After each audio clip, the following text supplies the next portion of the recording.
together with Earle Sports Bets. Yeah, the twins, they be checking in, stacking up. Green is the scene that you're stepping in. Winning is a trend, and we stay making dollars. Nerd talk with the sports bet scholars. Yeah, it's R.I.P. to the bookies. R.I.P. to the bookies. R.I.P. to the bookies. R.I.P. to the bookies.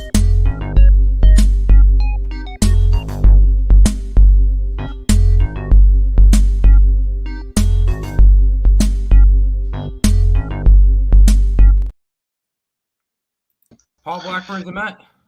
Yeah, welcome to the trade deadline show. Welcome to the Earle Sports Bet Show trade deadline edition.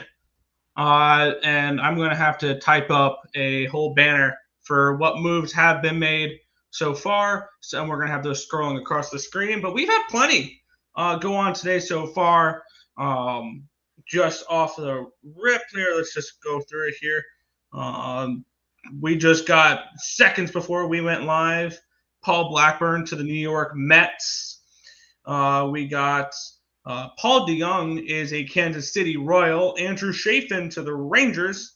Lucas Ursig is a Royal as well. Garrett Cole is scratch. It's going to be Will Warren starting for the Yankees today, which I'm happy they announced it when they did because I was about a minute away from betting the Yankees money line for tonight. I'm still interested in the Yankees money line. We are going to go over today's games.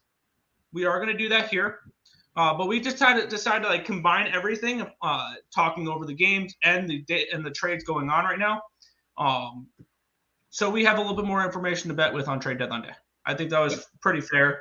So I'm going to start typing in all the moves that have been made and all that, which will include over the last few days. So, well, I'll pass it off to Tim here, which I'm going to combine. I'm going to combine all the players going to each team when we do that. So I'm loading up the Yankees as we speak onto the site. I haven't bet the Yankees yet. I want to see what the new line is for it. Plus 122 is what I got it at. Ooh, that's interesting. That's very, very interesting. Yeah, so we've already got – because I wanted to just get when it comes to plays on the site, I want to get them up as quickly as I can right now because they're supposed to be up at like 11 o'clock. Well, we have an exception today. It's trade deadline. If they don't like it, too bad. Trade summary for the Lucas Eric trade. Yeah. The A's received Mason Barnett, Will Klein, and Jared Dickey, which are all, I'm guessing, prospects. So Mets finalizing. Yeah, Mets already finalized it. We're good. So that's good. That's good to see that we actually saw some that. Go to the chat, say hi real quick. Timothy Hake is here. Good to see you guys. Good to see you too. Markel saying what up. Well, Earle, bro, afternoon stream. Yes, because it is trade deadline day. We will be on until probably about 6:30 today, breaking down all of the trades that's gone down so far, and kind of talking over what we bet for today. I will say I've already made 1, 2, 3, 4, 5, 6 bets for today's card. Some of them might be a little bit self-explanatory, like grabbing the Baltimore Orioles again. But that was a cash cow play, though. So I got the Yankees, the Mets, the Astros run line, San Diego, and Tampa Bay run line. So how's it going, guys? Hope your day is going well. It's going well. Trade deadline has been interesting so far. I will say I'm a little bit disappointed with one of the trades because I'm happy and disappointed. I have a reason to get a Miami Marlins jersey now because Connor Norby was part of the package that went for Trevor Rogers, but I'm not happy that Norby went to the Marlins. So it is what it is. I'm still going to probably get something. Tim, you already know. O's, baby. Let's get the O's. -2.5 is what I'm grabbing them at. I'm not going to talk you off of them. I have them -1.5, -115, and I might have package them up in a two-team parlay with the Houston Astros, the other cash cow today. So, hell yeah, Earl, it's good to see y'all. I wanted to extend and thank you to y'all for what you do for the community. Yeah, let's get it. We appreciate that. Hey guys, glad to catch the show. Congratulations on 4K. Been great to see you guys go. Appreciate that. It's been a grind, so we do it. It's been fun. Good afternoon, Earl Bros. Good afternoon, Jesse. I will say, Jesse, we're going to be doing the show for a little while. I'll send you the link if you want to hop on and talk trade deadline. So we'll throw that out to you if you're interested. Am I following you? I should be following you. I might not be following you. At least have his email. Do I? You should. Compose. It should be what? There it is. If you're interested. If not, no big deal. Figure out to send that one out your way. Blackburn to the Mets. Yes. I'm super excited about that one. Because I know we've been hyping him up for a little bit. And I know he's been a little bit injured. I think he's back, right? He is back. Yeah, he pitched a while ago. Good. Sorry, I can't make it, guys. Shame on you. Thank you, brothers. Appreciate that. To Stop Geo with the $4.99 donation. Hey, we do appreciate that. Stop Geo. Would love to, but I think it's a violation of my contract. Oh, he's with Wager Talk now. Oh, that's lame. Okay. Lame. Boo. Hiss. Okay. Shame on you, Terry. Just shame. I know, right? Let's shame Terry. But let's see. I'm gonna keep Underdog just up on my computer just to do it. And I love how all the lineups are coming into. It's just like, oh, this happened. Oh, it's just a lineup. What? Paul DeYoung to the Royals was interesting. The Royals just seem like they're trying to build up a little bit, which they should. They should definitely be buyers. So at least we got that. Guardians got Cobb, who's been injured a bunch this year, so I don't really think that one's going to have a big thing. Christian Walker, oblique, expected to be placed on the IL. So that one's interesting there. Cole has been scratched. Yes, Cole's been scratched for tonight's game. I already jumped on the Yankees. I got him at plus 122. They're already down to a plus 118 on my book. So I'm happy. I think the Yankees still win tonight because their bats have been just going. Y'all know I've been saying it for months, but the Mets made the best move in the offseason, got rid of Buck Showalter. Yes, well, I will say it was a struggle in the beginning for Mendoza, but yes, I do think it's gotten a little bit better.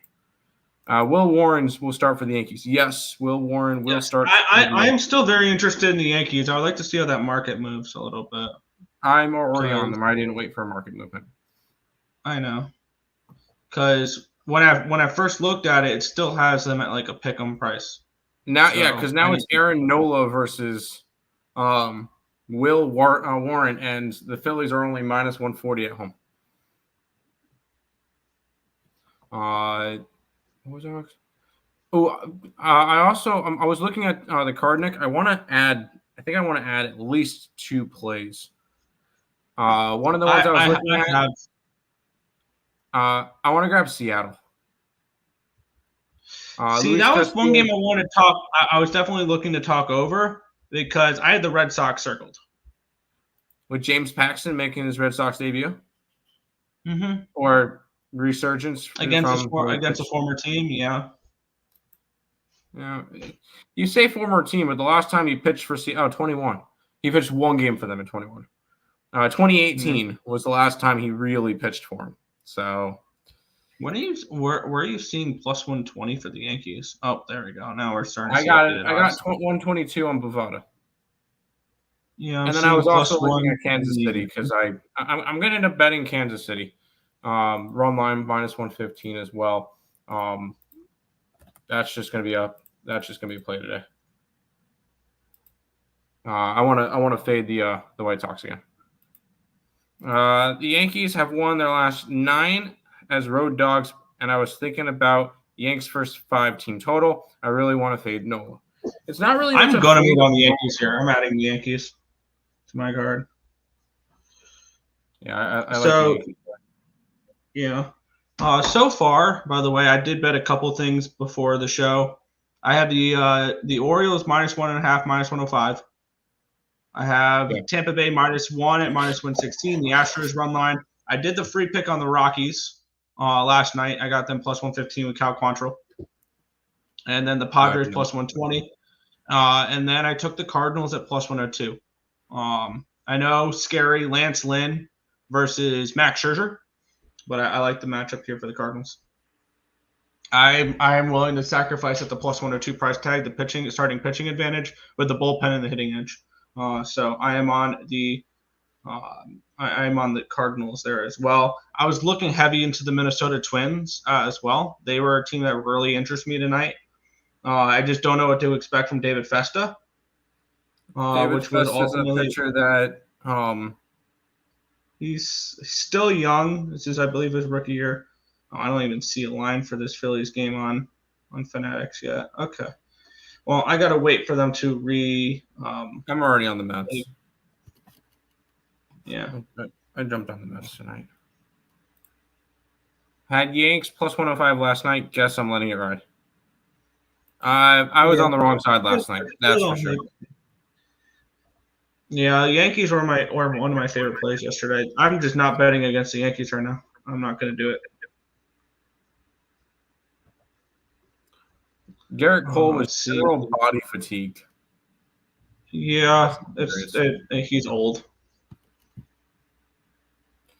That's one way to say you're old. They don't expect him to put him on IL, though. So he'll probably make his next start. But I feel like we're getting a better price with the Yankees right now, who are hitting well.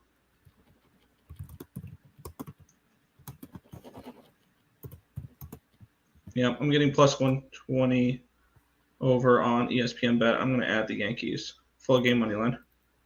I think the Phillies are bet against at the moment. I really do.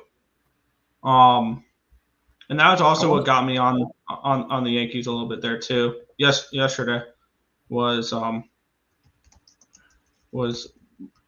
I want to find good spots to fade the Phillies, which has been an awful lot lately. It definitely has. I'm trying to find what was the other part. Like, what did the Mets send for Paul Blackburn? See, what scares me is seeing what the Blue Jays got for Kikuchi, what the Marlins got for Trevor Rogers. It worries me with the sellers market right now. That's what we see. Maybe not Luis Angel go over, but I'm Mets are sending Cade Morris. Cade Morris to the Oakland Athletics. Who?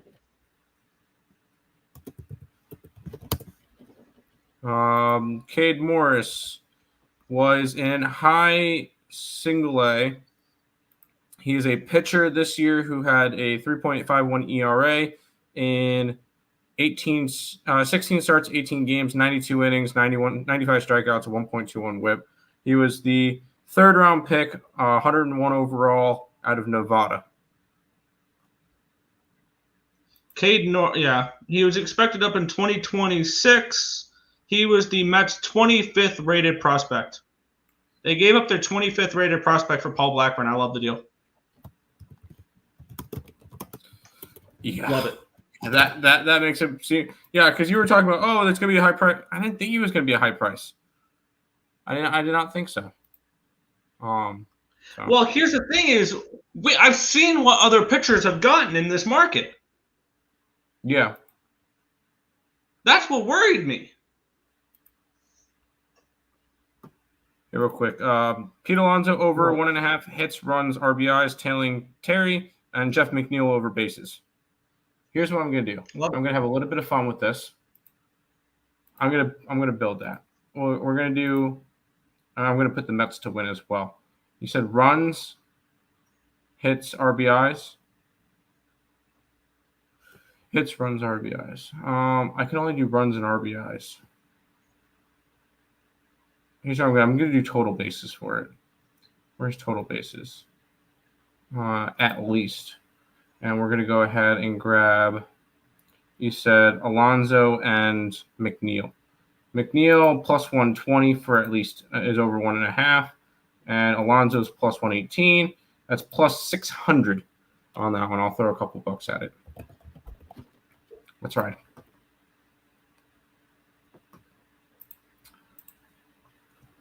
Yeah, Alonso's even money. Yeah. Nice. Yeah, I don't have runs, hits, and RBI, so I just took all the over bases. Is there any games you want to talk about? Because I have them all typed up. I mean, I kind of have plays in certain games. I mean, we don't have to break down every single game right now because I know we're going to end up probably getting involved in, like, we're going to end up starting to talk about a game and then a trade will go down. Yeah. So I don't want to. We don't need to jump too deep into games like that. Yeah, I feel like I've got a decent card. If I find other spots I like, I can just add them. But right now I'm riding with Orioles, Rays, Cardinals, Astros, Rockies, Padres, Yankees for today. I got Royals run line, Mets, Yankees, Astros run line, Padres, Rays run line, Orioles run line, and then the Orioles and Astros both money line parlay. Yeah. So. And if anybody in the chat wants us to go over any game, just let us know. Or I can give you the line history, I can give you the markets, I can give you stuff like that for those who want it. So if anybody in the chat wants us to talk about a game, let us know.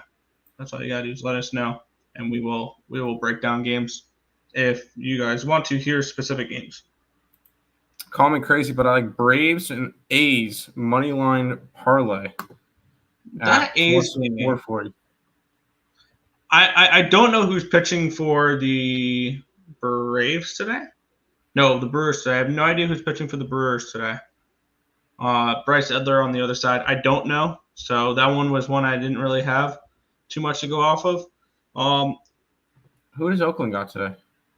Oakland's got the Giants. They got Robbie Ray. I believe on this. Robbie Ray, this is his second start, right? Or is this his third start?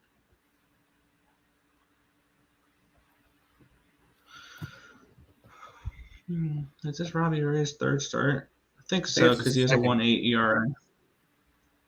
1.8 sounds like one run through 5 innings. 5 1/3.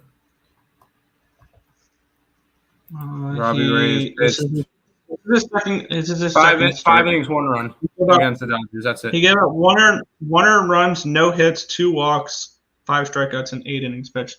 He's the only starting pitcher in the MLB who has not given up a hit this year. Huh? Oh, wow. He's the only starting pitcher that has not given up a hit this year. Yeah, I see that now. Here's the thing is, if I'm looking at anything in this game and I get it, Robbie Ray just looked awesome. I want the over a little bit in that game. If I were to bet anything, over 7.5. Because when we look at the matchup, the A's have been killing lefties, and the Giants are hitting pretty well against lefties as well. And it's JP Sears on the opposite side. So I guess if I had to go anywhere, if I had to go anywhere with that matchup, it would be it'd be an over in this one. Maybe an A's team total over. It's probably a 3.5 and a decent number. That's probably a decent way to look at it as well, but probably not what I'm getting involved with. I got you. I like A's first 5 team total. They've been really good versus lefties, and Ray, as good as Ray was his first start, I expect some regression. Yes, he's not going to throw a no-hitter again today. Sorry to spoil that one. He's not throwing a no-hitter.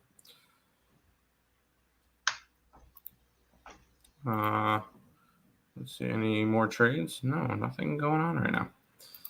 It's been kind of slow today. There's also been a bunch of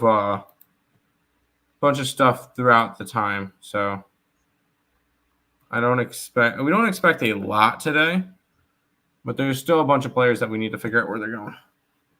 Yeah. My ultimate question is, who do you think has done the best during this trade deadline, and why is it the Tampa Bay Rays?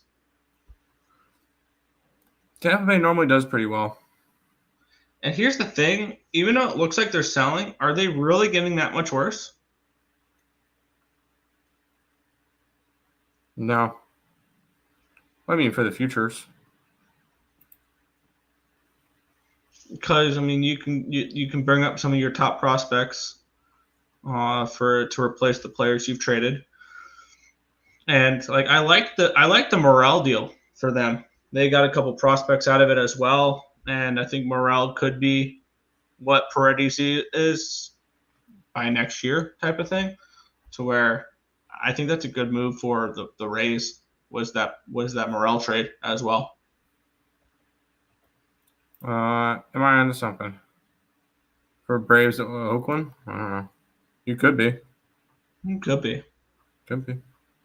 I'm still trying to just scroll through and see what more news I can get. Just waiting for Underdog to keep posting more stuff. Exactly. I mean, we can only do so much at the moment. Any trades jump out to you that like may go under or overlooked or something like that? Like looking at the one trade last night, Kikuchi to the Astros, that looked like a really high overpay by the Astros, which just tells us how much of a seller's market we're in right now. That Kikuchi is going to fetch you Loperfido, Bloss, and a prospect. That was a little bit crazy. I like Loperfido for the Astros. I thought he had a really good potential for the Astros, and I did not see him. I saw him if he was going to get traded, it was going to be for a big piece, not Yusei Kikuchi. That was a little bit weird. That was the trade that went down. It's not a bad play. He's been doing good the last 1+ weeks, and the Braves starting to see the ball a little bit better. Plus, the Braves went out and made a move last night when we were all sleeping. They got Jorge Soler back. Which so now they have the same outfield that they did in 2021: Rosario, Duvall, and Soler. Now they just need Jock Peterson. Jock Peterson, and everything's falling into place for another Braves World Series. Did you see that the Yankees signed former outfielder and pitcher Brett Phillips? Oh, yeah. And he's throwing in the 90s? Is he actually? Yes. It was so good. Baseball is fun. I love it. It's almost like that one guy in the Braves system that was a hitter that was still getting paid, so he became a pitcher. And he's like throwing knuckleballs. I don't remember who it was. I don't know who you're talking about, but that sounds hilarious. Yeah. The last post on Underdog is still Garrett Cole is not expected to be on the IL. Yeah. Also, another one was that trade we had a little while ago. Trevor Rogers to the Baltimore Orioles. Yeah. For Kyle Stowers and Connor Norby. Once again, granted, if you're the Orioles in your perspective, you are adding a fifth starter to help you get through the regular season and a decent bullpen arm composed for your postseason roster for two players that probably did not have long-standing futures with the Orioles. Kyle Stowers was probably going to be a utility bench player at the best for you guys because the depth that the Orioles have, he was excess goods. The depth that they had in the infield, where even when they got rid of Norby, you have Ramon Urias, you have Jordan Westberg, and if you really so pleased, you can bring up backup Jackson Holliday, the number one prospect in baseball. There you go. Giants gave up Soler for a bag of peanuts, essentially. I love when teams just give Braves better players for no reason. Oh, look who's here, Nick. And he's already crap talking his Yankees. Earle's Warren is horrendous. Bet Philly team total over. Yankees bullpen for the whole game is not good. That's fine. I'm on the Yankees money line. Yankees looking like they lead for Flaherty. I can only imagine what they give up. Like, that's gonna take a haul. It is. Get it. Mo Harris, not a bad play. I'm taking the over in the Braves game with both pitchers, over a 4.5 ERA. I don't blame you. Although we don't really have a starter from Milwaukee yet, so I don't know. I don't know who that's going to be. Yeah, we don't know who that's going to be at the moment, so we'll see.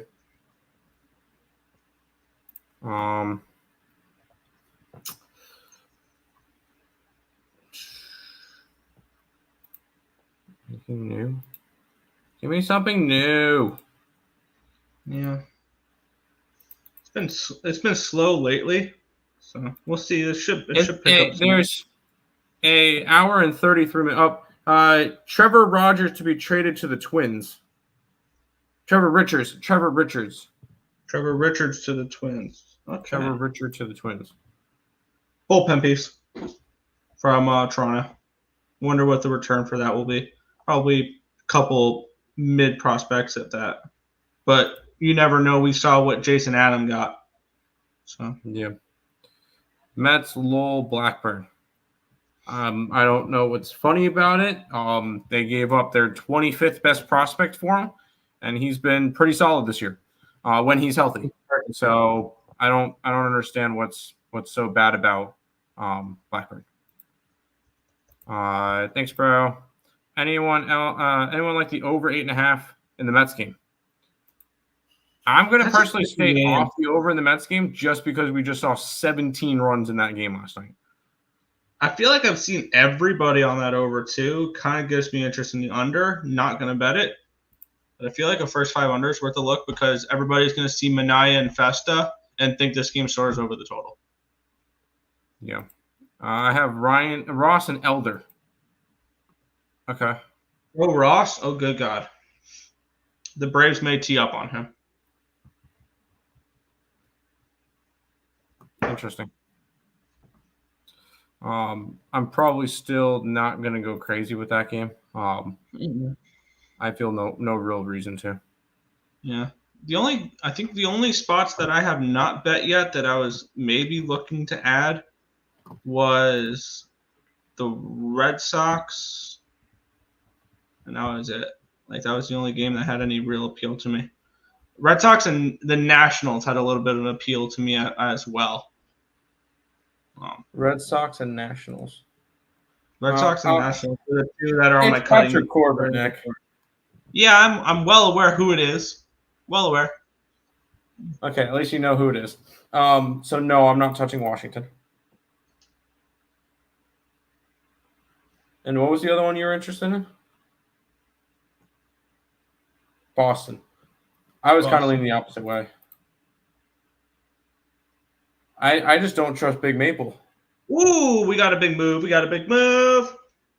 What do we got? Let's see. Tanner Scott's on the move. Tanner Scott is on the move. And he is going to the future World Series champion San Diego Padres. Wow. Padres get Tanner Scott. Ethan Solis is in that trade, right? He's got to be. Got to be. As the Yankees expert, I would not bet the Yanks tonight, but you guys know more about my Yanks. I don't. I just saw everybody's going to overreact to Garrett Cole getting scratched. That's kind of my opinion on it. So. Love that move. If it's public, I'll stay away, and most overs are public anyways. Well, they kind of are, so I wouldn't be too concerned about a public play like that. That's just me.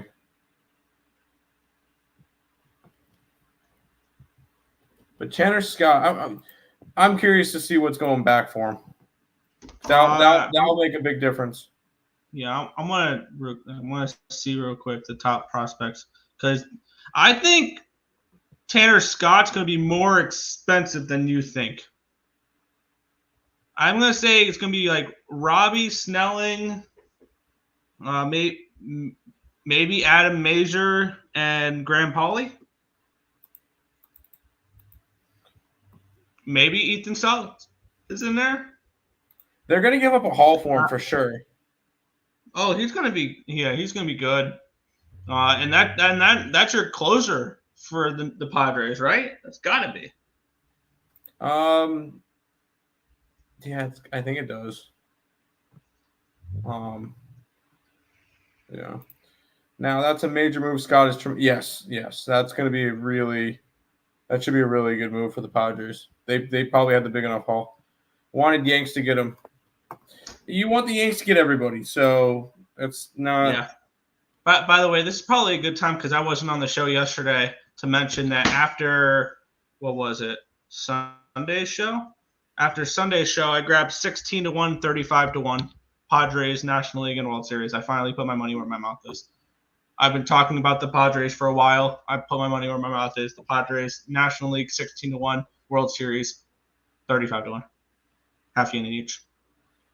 That's fine.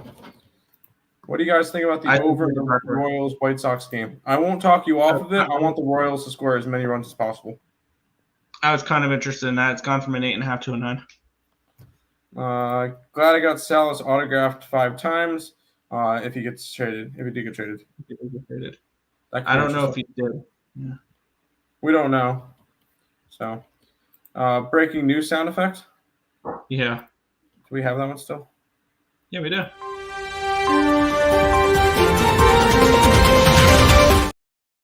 There you go. It's amazing how many prospects that the Padres have. Geez, they never run out. You know why? You know, AJ Preller, if he doesn't make it as a GM of the Padres, he's good. He's one of, if not the best major league scout. And one thing that AJ Preller has been able to do for San Diego and for other teams he's been a GM of is build up a farm system, which means he's also very good at tearing them down as well and trading their pieces when they need to. So I trust Preller. He's going to overpay, so probably Ethan Salas or Snelling or someone's going in this trade, but he went big on this one. You knew he was going to make a splash, which is why I took 16-1, 35-1 with him. Because I know he's going. They're not done. The Padres are not done either. They're going to make another move. Because AJ Preller is a maniac, and if you need somebody to overpay for anything, call Preller. He'll probably overpay for you. Because keep in mind, if it doesn't go well for the Padres this year, he's probably not the GM, so he really doesn't care. Yep.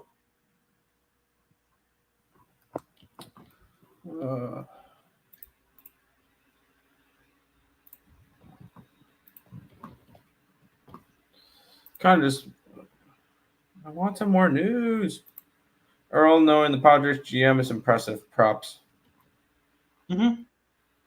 When you follow baseball like this, yeah.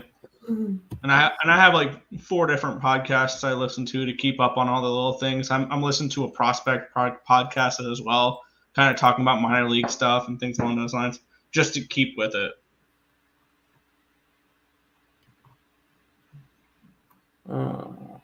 It's helped my baseball betting.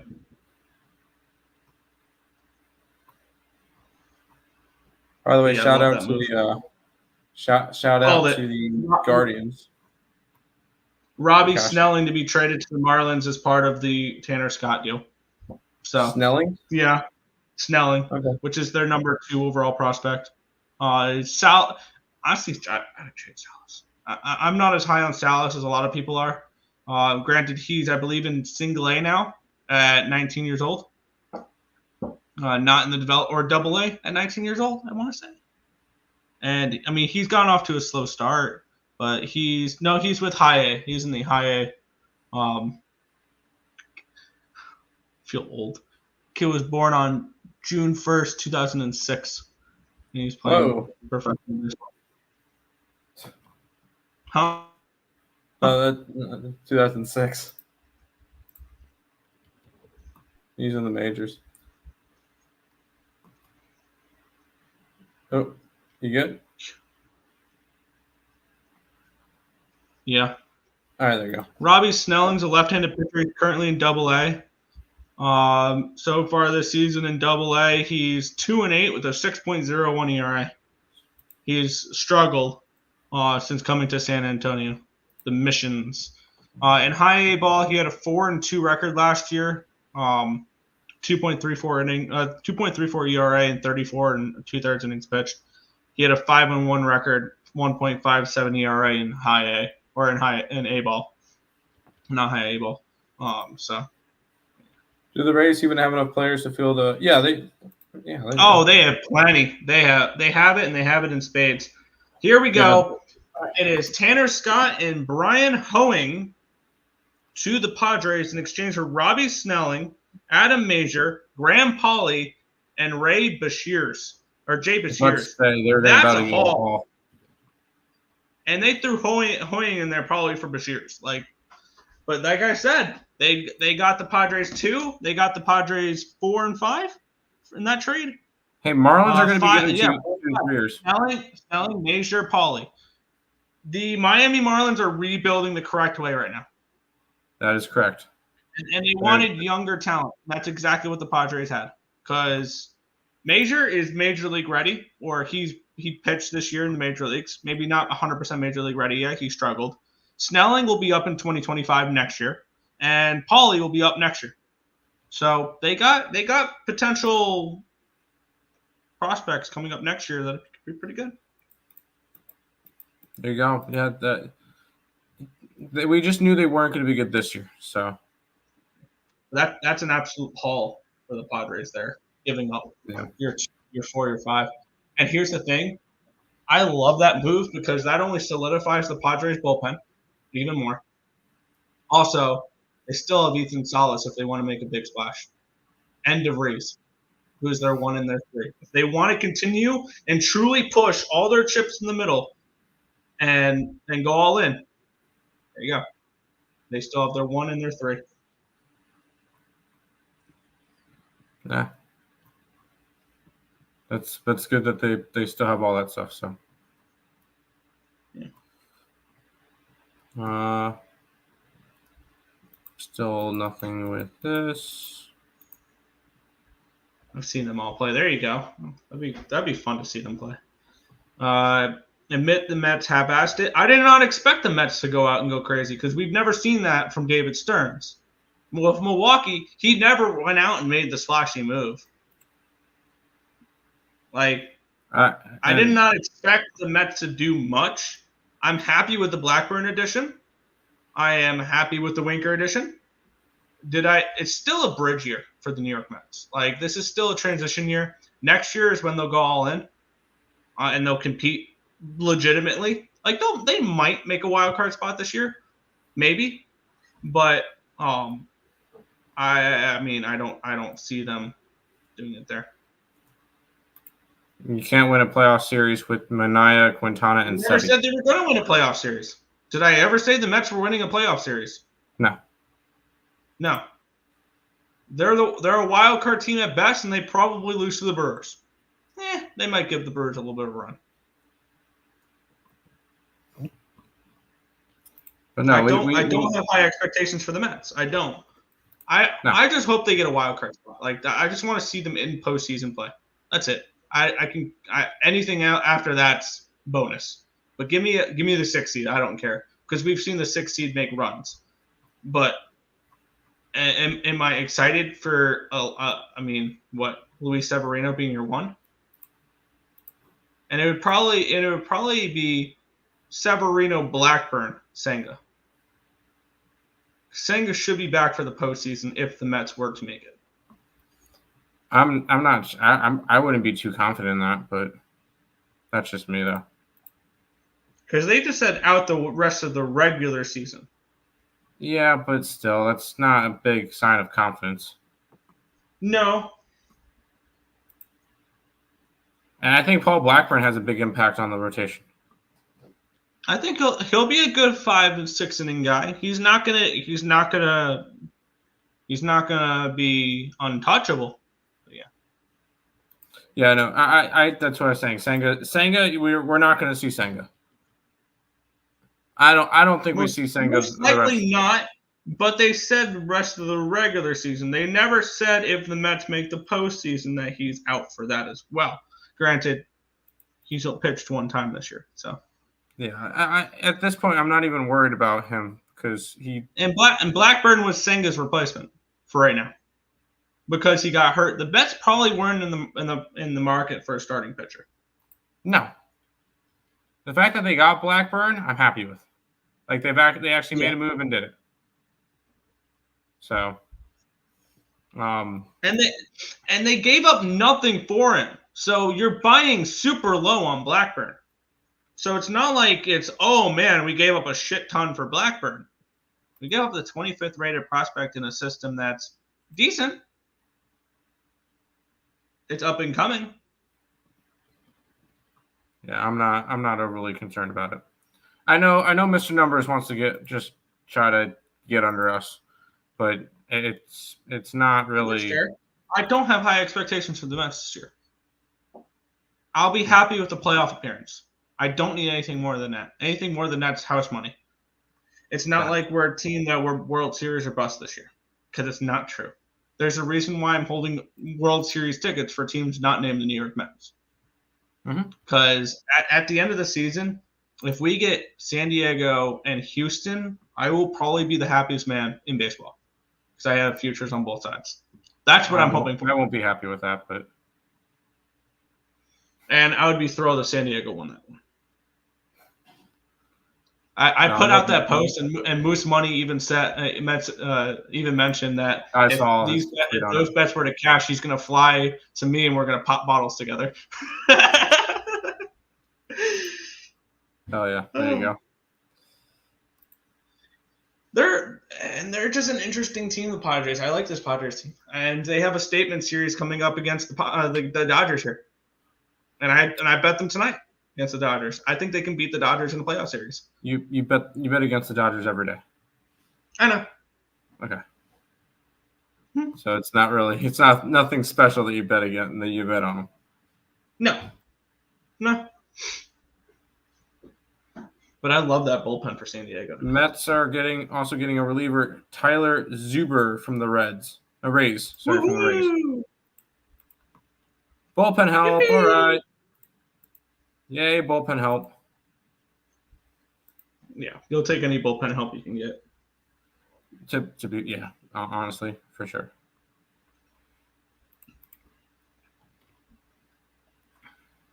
So now we get the fun part of the show where we're just trying to keep hitting refresh. Because I just want to see some news. Snelling, Mazur, Pauly, Bashirs. Where's Bashirs on their thing there? Bashirs looks like a flyer. He's not even there. Oh no, he's 24th. Expected up in 2027. So he was just like that extra flyer to when they added Brian Hoying in there. Gotcha. He's a infielder. He's in high A ball right now, hitting 235 with a 308 on base percentage, 343 slug. Has 2 home runs, 19 RBIs. Paul Blackburn was phenomenal last year on first fives. Yes, he was. You are remembering that correctly. He was the first 5 king last year. First 5 wizard, yeah. Watch the Mets get Flaherty. I mean, he's only on a 1-year deal, but you're still going to have to give up a haul for him because it's a seller's market. You're not going to get him for cheap. Bashir's is pretty good. Seeing him play a lot here. Yeah, I mean, I haven't seen too much from Bashirs. He's the 27th rated prospect for the Padres. He's okay, all things considered. I mean, he still needs to develop. But, I mean, if you're the Marlins and you're looking to develop prospects for a rebuild, it's not bad. Tyler Zoolander, good movie.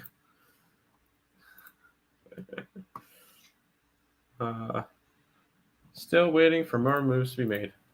Because Zach Flaherty still up for discussion. Scooble still up for discussion. Carlos Estevez from the Angels. Garrett Crochet. No, Estevez is a Philly. Estevez is a Philly. Sorry. Crochet still available. Luis Robert still available. What are the Rangers going to be doing in terms of selling? There's still some pitchers over there. What is the Blue Jays going to do for selling? They should be selling some of their starting pitcher, maybe Bassett. Maybe they should be trying to look towards selling. Bassett's supposed to pitch tonight, I believe. He is supposed to pitch tonight, but I would try to trade him. There's no point in keeping him. I mean, he's on a 1-year deal. You can get some prospects for him. I don't see any use in starting him more. Yeah, but I mean, how much of a haul is Chris Bassett going to get you? It's going to get you some stuff towards your rotation. Yeah, it's not going to be a crazy haul, but I don't think the Blue Jays are not selling as much as you think they are. They're only got 1 year left on his deal, right? Yep. I can look. He might have two. He might have two. He might have another year of control. I don't know.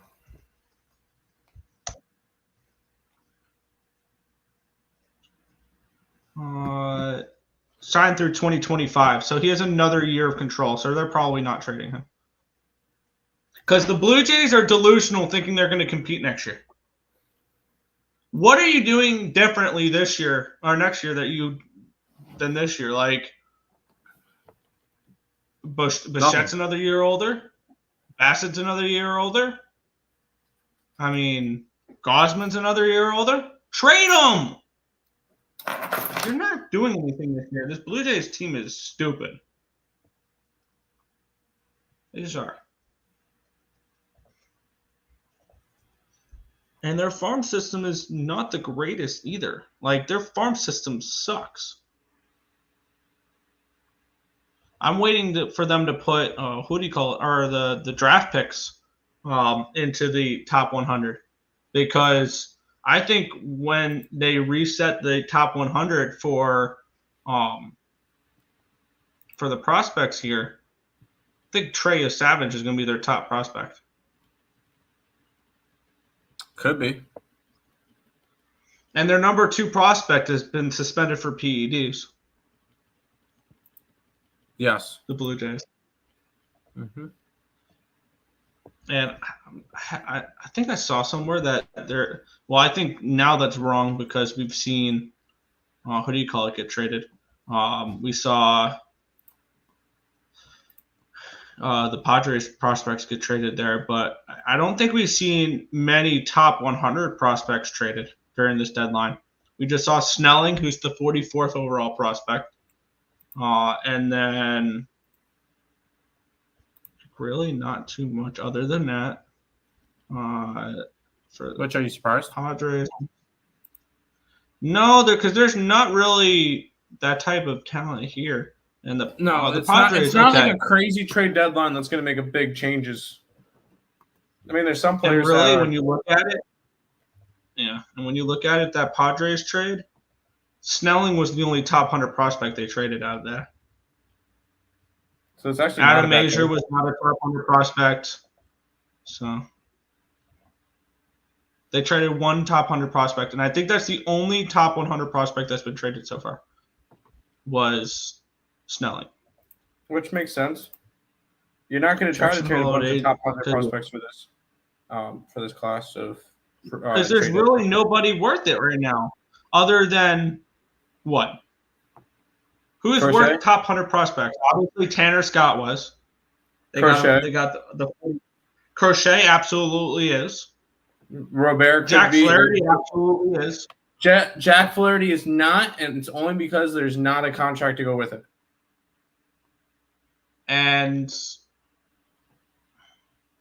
I mean, Tariq Skubal. Because there's a contract to go with it. Yeah. Like the Orioles were saying that they could possibly put Jackson Holiday in a deal for Skubal. So yeah, I mean, if you're the Detroit Tigers and you're trading, that's right. Lesko and Bush Jr. was part of that Jason Adam trade. Yeah, Lesko is a top 100 prospect. That's right. Yeah, he's the 76th overall prospect now. Yep. Thanks for correcting me there. I totally forgot about that one. And Bush Jr. is not a top 100 prospect. He's probably in the top 200, but not top 100. Bush Jr.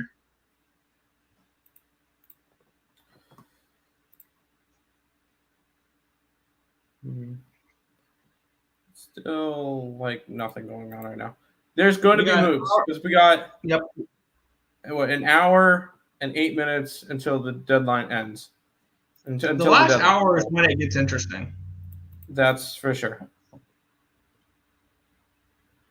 So there will be moves. Teams are just trying to play bidding war, I guess. I mean, you're trying to play hardball right now. You still got an hour before the deadline. It's at 6 o'clock. Yep.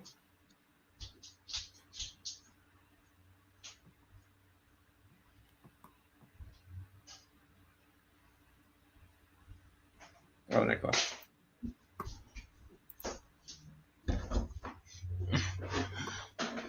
We'll see if anyone goes some type. Oh yeah, if you're the Angels, Tyler Anderson's got to be gone in less than an hour. You've got to. I only remember because I got to meet them. There you go. That's awesome. Angels, Anderson, Ward, and Rendifo should all probably be gone. Correct. If the Angels were smart, which is rhetorical because they're not. There's a reason why they're one of the worst run franchises in baseball. Correct.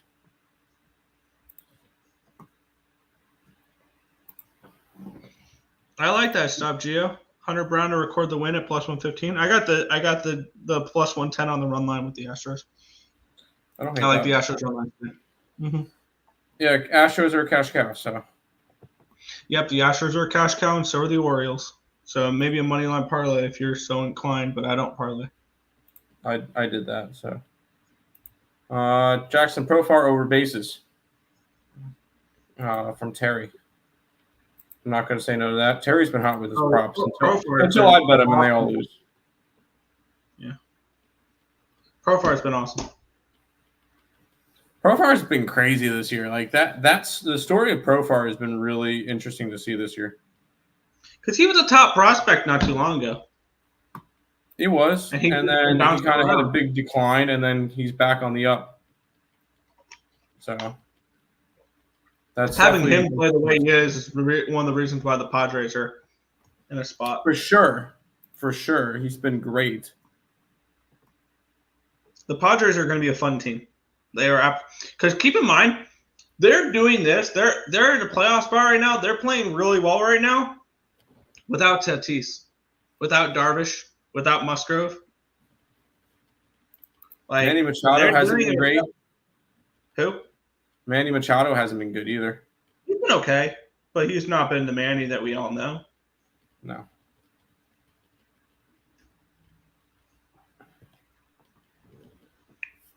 So yes, Nick, your Padres bets are probably not bad. Yeah, I mean, I for me it was just I was talking about them so long that I was like I just have to put something on it. That's fair. I don't blame you for doing it.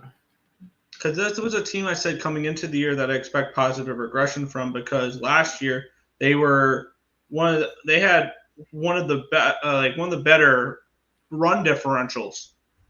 And they were an equal 500 team. Because they were horrible in one-score games. Yeah. I expected that to flip this year, and it has a little bit because their bullpen's better. I got you. And their bullpen's been better without Josh Hader. Which is interesting, for sure. Because Hader's been good this year, so.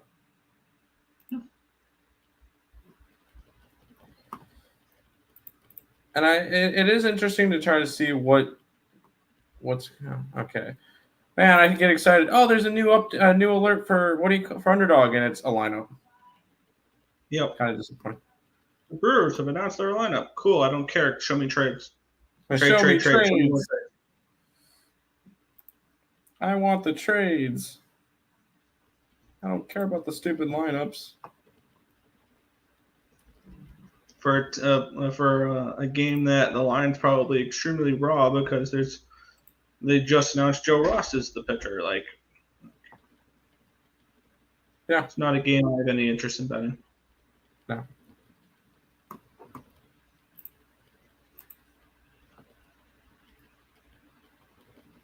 By the way, just to kind of reiterate what I've got for tonight, let's pull that up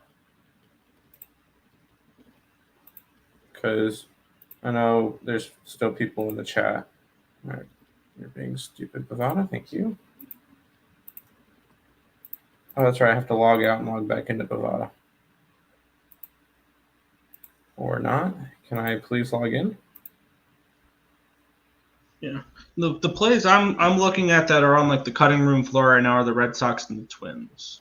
All the other I'm already on the Mets, but yeah. I took the Royals run line. I'm on the Mets. I'm on the Yankees. I did a money line parlay of Orioles and Astros. Astros run line, Orioles run line, Padres, and the Rays. And here we go. We got somebody. We got him. We'll bring him in. Higgs. Oh my God, I'm so sorry. Like, what a whack ass day for me today. I did my show real early. I did it extra early. Like someone had hacked or whatever. I don't know. They had charges on my wife's credit card. I found out. So I was like, that's a giant nightmare doing that. And then it was just a onslaught of. It was like at 2:15. I was like, I gotta something to eat. At that point, I had drank like this much Gatorade. I haven't had nothing all day since being up. I was just nonstop. I was ready to kill people. Oh, fun! So I ran. I had a little. I had to go to Cane's for my kids and then Chick-fil-A for my wife. So I'm like, just every fast food place. I had a little Chick-fil-A. I had a chicken sandwich and an 8-piece nugget with the cane sauce. I still have my sandwich. Because I went onto the app today and it's like, oh, you get a free sandwich. I'm like, yes, all right. And then after that, so I finished up all my shows today. Right, did the free picks, winner circle, got doing my stuff. Waiting for mail to come. My son's got something to come in mail. Oh, by the way, I sent it to the wrong address. Here's your mail. I open up. The mortgage company's like, oh, by the way, you don't have homeowners insurance. We just took $3,000 out of your escrow. I'm like, what the hell? So it's an hour on the phone with them because there was, from me switching over to a different homeowners insurance, there was like a lapse. I'm like, any really good deals going down? Enough about my drama for the Padres made the big move so far, which probably comes to the surprise of absolutely nobody. Tanner Scott. Relief pitcher, that's the big move? Yeah, he's been like he was the big name. 3 of their top 5 prospects for this guy? Yeah, they traded. You know what, though? I guess they said since the Astros overpaid for Kikuchi that it was going to be like crazy driving prices. Oh, yeah, it's a seller's market for sure right now. Like, if you're a non-contender right now, you should be dumping anybody and everybody. Like, if you're the Angels, Anderson, buy. Ward, buy. Rengifo, buy. What are they holding on for him? Crochet, goodbye. Like, how the Yanks cold scratch for fatigue with his vagina hurt? I mean, the guy's pitched 9 games this year. How many games he's pitched? No, he's pitched a bunch. He's a bitch. Come on. I mean, this is, again. I took the Yankees at plus 120. The fatigue would be he had no spring training. He's pitched 7 games this year. No spring training. He comes in off the injured list, a couple games down in the minors. I get you have a little kind of dead spot. Yeah. We see that with pitchers. But still, if I'm the Yankees, why aren't I trying to get anybody? Yeah, the Yankees got Jack Chisholm, and they're in big talks for Jack Flaherty. That's the one they're going to trade Nestor Cortez, which is fine. I mean, Cortez wouldn't be here pitching in. He's excess starter in the playoffs anyway. He's excess goods if you're the New York Yankees. Cortez. Yes and no. Yeah, yes, when it comes to playoffs, because he's a fourth or fifth starter. No, because I don't know what Clark Schmidt's going to give me in the second half, and Cole's tired, and Rendon's track history, and Stroman's track history, and Gill's lack of history. You really want to get rid of guys? Do you really say like Monty? We don't need Monty. Yeah, Monty was terrible for the playoffs for St. Louis and Texas. That's a guy you don't want on your team. You know? Yeah, no, he was horrible. Well, now he actually is terrible, but he won a World Series last year. But also, you don't pitch for 6 months. You have no spring training. You have no, you're thrown to the wolves. Come on. You saw how bad Snell was. Snell's usually bad in the start of the season anyway. And in the fact that Snell, did the Giants trade Snell during this deadline? Well, they're saying no because he's got the contract. He could opt in. Like, he could opt in next year. Why would he want to opt in for whatever $15 million if he could get $30 million? Yeah, no, he's going to opt in for $30 million. He's going to be like, yeah, I'll be back. Cool, I'll take my $30 million. But they're 4 games out. They feel like Arizona might not get there. Like they could, but you got to. I don't think Arizona does. Listen. I'm not high on the Pirates. I'm sure as heck not high on the Cardinals, even though they're making moves to stay in it. Like if I'm the Cardinals, I want to trade Goldschmidt or Arenado. I don't care that I'm in the playoffs right now. I want to trade those guys, get them off my payroll. Have you not learned? St. Louis. Have you not learned having guys who are 36 making $35 million on your payroll? These guys are making $30 million a pop. Yeah, I think my wild card teams, are the 3 that are in the wild card spots right now. It's the Braves, Padres, and Mets. Those are the 3 ones I would pick. Yeah. And I think the Mets are the most vulnerable out of the 3. I think the Padres, even though standings wise, they're not like solidifying there. I think they're pretty solid in there. Listen, the talent is there because the last 2 years they were trading, bringing guys in. And I'm not a lover of Musgrove or Darvish or stuff like that, but Cease is solid. Those guys are proven. Awesome. Darvish and Musgrove are decent arms. Like you could do a lot worse than having a 3-man rotation of Darvish, Musgrove, and Cease. Especially when Musgrove has the shiny stuff on his ears. He's amazing. Oh, don't be jealous, Met fans. You guys got Sean Manaea. I mean, listen, Mets. I'm a little worried about the staff. I know Blackburn to the Mets, by the way. Paul Blackburn to the Mets. Yeah, that's great. But again, if you're the Mets, you're in the wild card by 2 games. Can they fall apart? Like you needed a ridiculous 40-10 run to get here. Mm-hmm. And that's not that does not hold up. You saw the Yankees going to slump. You see the Padres going to slump. You see the Dodgers going to slump. You see the Orioles going to slump. And they're much better constructed rosters and pitching staffs than you guys. Absolutely. It'll come back to, they're going to have a spot where they're going to lose 8 of 15 or something. They'll be like, oh my goodness, what happened? Mr. Numbers will go crazy for Lindor because he strikes out 5 times in a game or something. Oh, he'll go crazy for Lindor. No, what? I think he has a crush on Lindor or something, but I don't know. He's insane. He wants Lindor. Oh, speaking of Judge to get numbers. You gave this guy a wrench? Oh, I guess we did. You only get chances when you get chances. Mets should have got Skubal. Yeah. A big bullpen arm. They can contend. Who are they trading for that guy? Yeah, we'll give you Skubal. You take Javi Lopez back too, or Javi Baez. Javi Baez, not Javi Lopez. Honestly, that would not be a terrible contract. Here's the thing. If I'm the Mets and I'm trading for Tariq Skubal, Javier Baez is 100% in that trade because we will take every penny of his contract and we'll give you less for Tariq Skubal. I don't think, again, if they're going to trade him, which is dumb, because in 2 years when they're good, they'll be like, "Oh, we need a frontline starter." Well, you just traded him for Kyle Erstad or something, If the Tigers trade away Tariq Skubal, that's telling me that they are super confident that Jackson Jobe is going to slide right in and be that guy.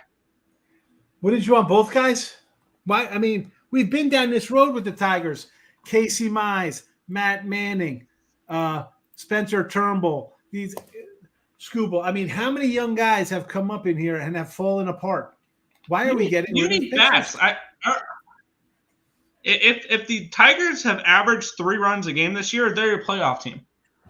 Torkelson's been terrible. He's back in the minors. Riley Green. Who else is on the team? Austin Meadows. Riley Green got hurt. Meadows? No, Meadows left because he's He had mental issues or whatever. Yeah, I remember he was terrible from Tampa Bay. I don't even know who's on their roster. Like, I don't know any of their bats. You got to love Kansas City going for it. Yeah, I love Not Kansas City going for it. Not sexy names.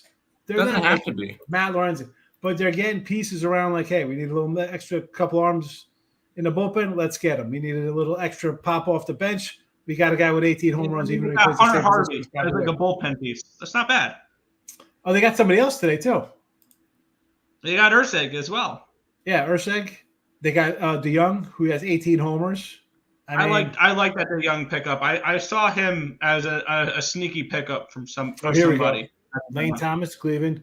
Josh Bell, Arizona. Rogers. I love the Lane Thomas move. Trevor Rogers might be a good move. The guy was a prospect. Trevor Rogers healthy is a good move to the Orioles, except for they gave up too much for him. That was but if everybody's, you look at the trade, Blas LaFardo to Toronto and another guy, it's a seller's market. Oh, for sure. Yeah, absolutely. Which is why I'm shocked teams aren't being like, you know what, screw this, bro. We could trade guys away. Like, if I was St. Louis, I'd be like, wait a second.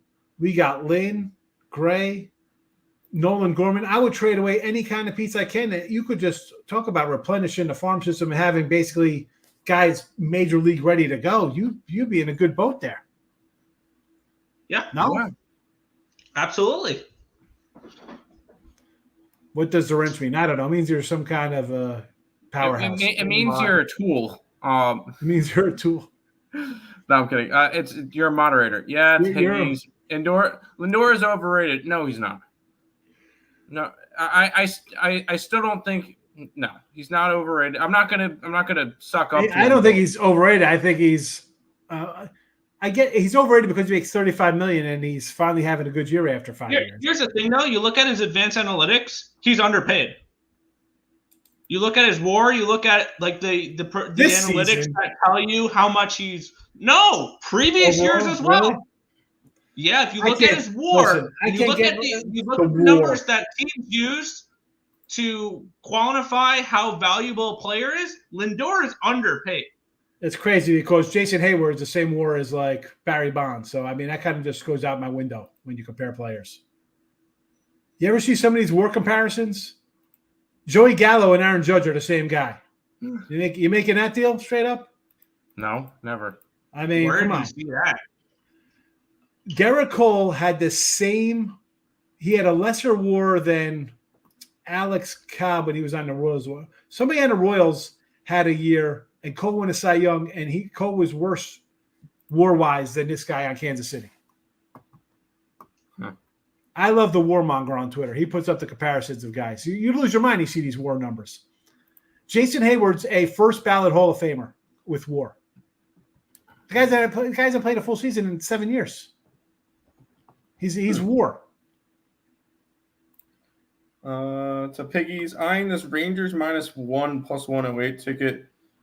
I don't 7 wins straight up as the run line at Busch Stadium. It's their second home. The Rangers also they play here every 4 years, every 3 years they play here. Gio, what team was that? That won here the other 6 in a row. Yeah, that's what, plus 102. That if it was like a division rival, then maybe. Yeah, I'm not paying Judge $44 million for 3 years. I'm sorry, Judge. We'll see. We'll see how good. We'll see how good this contract is in a couple of years. He's what, 32, 33 right now? Something like that. Would I rather have Judge? Now. Would I rather have Judge at $40 million for the next 7 years, or would I rather have Soto at $40 million for the next 7 years? Soto, he's younger. Exactly. So why am I paying Judge? Because he's the splashy name right now. Benedetti's better. All I said was that I'd rather have not a $40 million injury player. Top 3 Yankee of all time. Sure he is. Tim, do you have a hard time reading? Like, all jokes aside. English was not my strongest subject. I will say that. There's a reason we work with numbers. I'm good with numbers. Yep.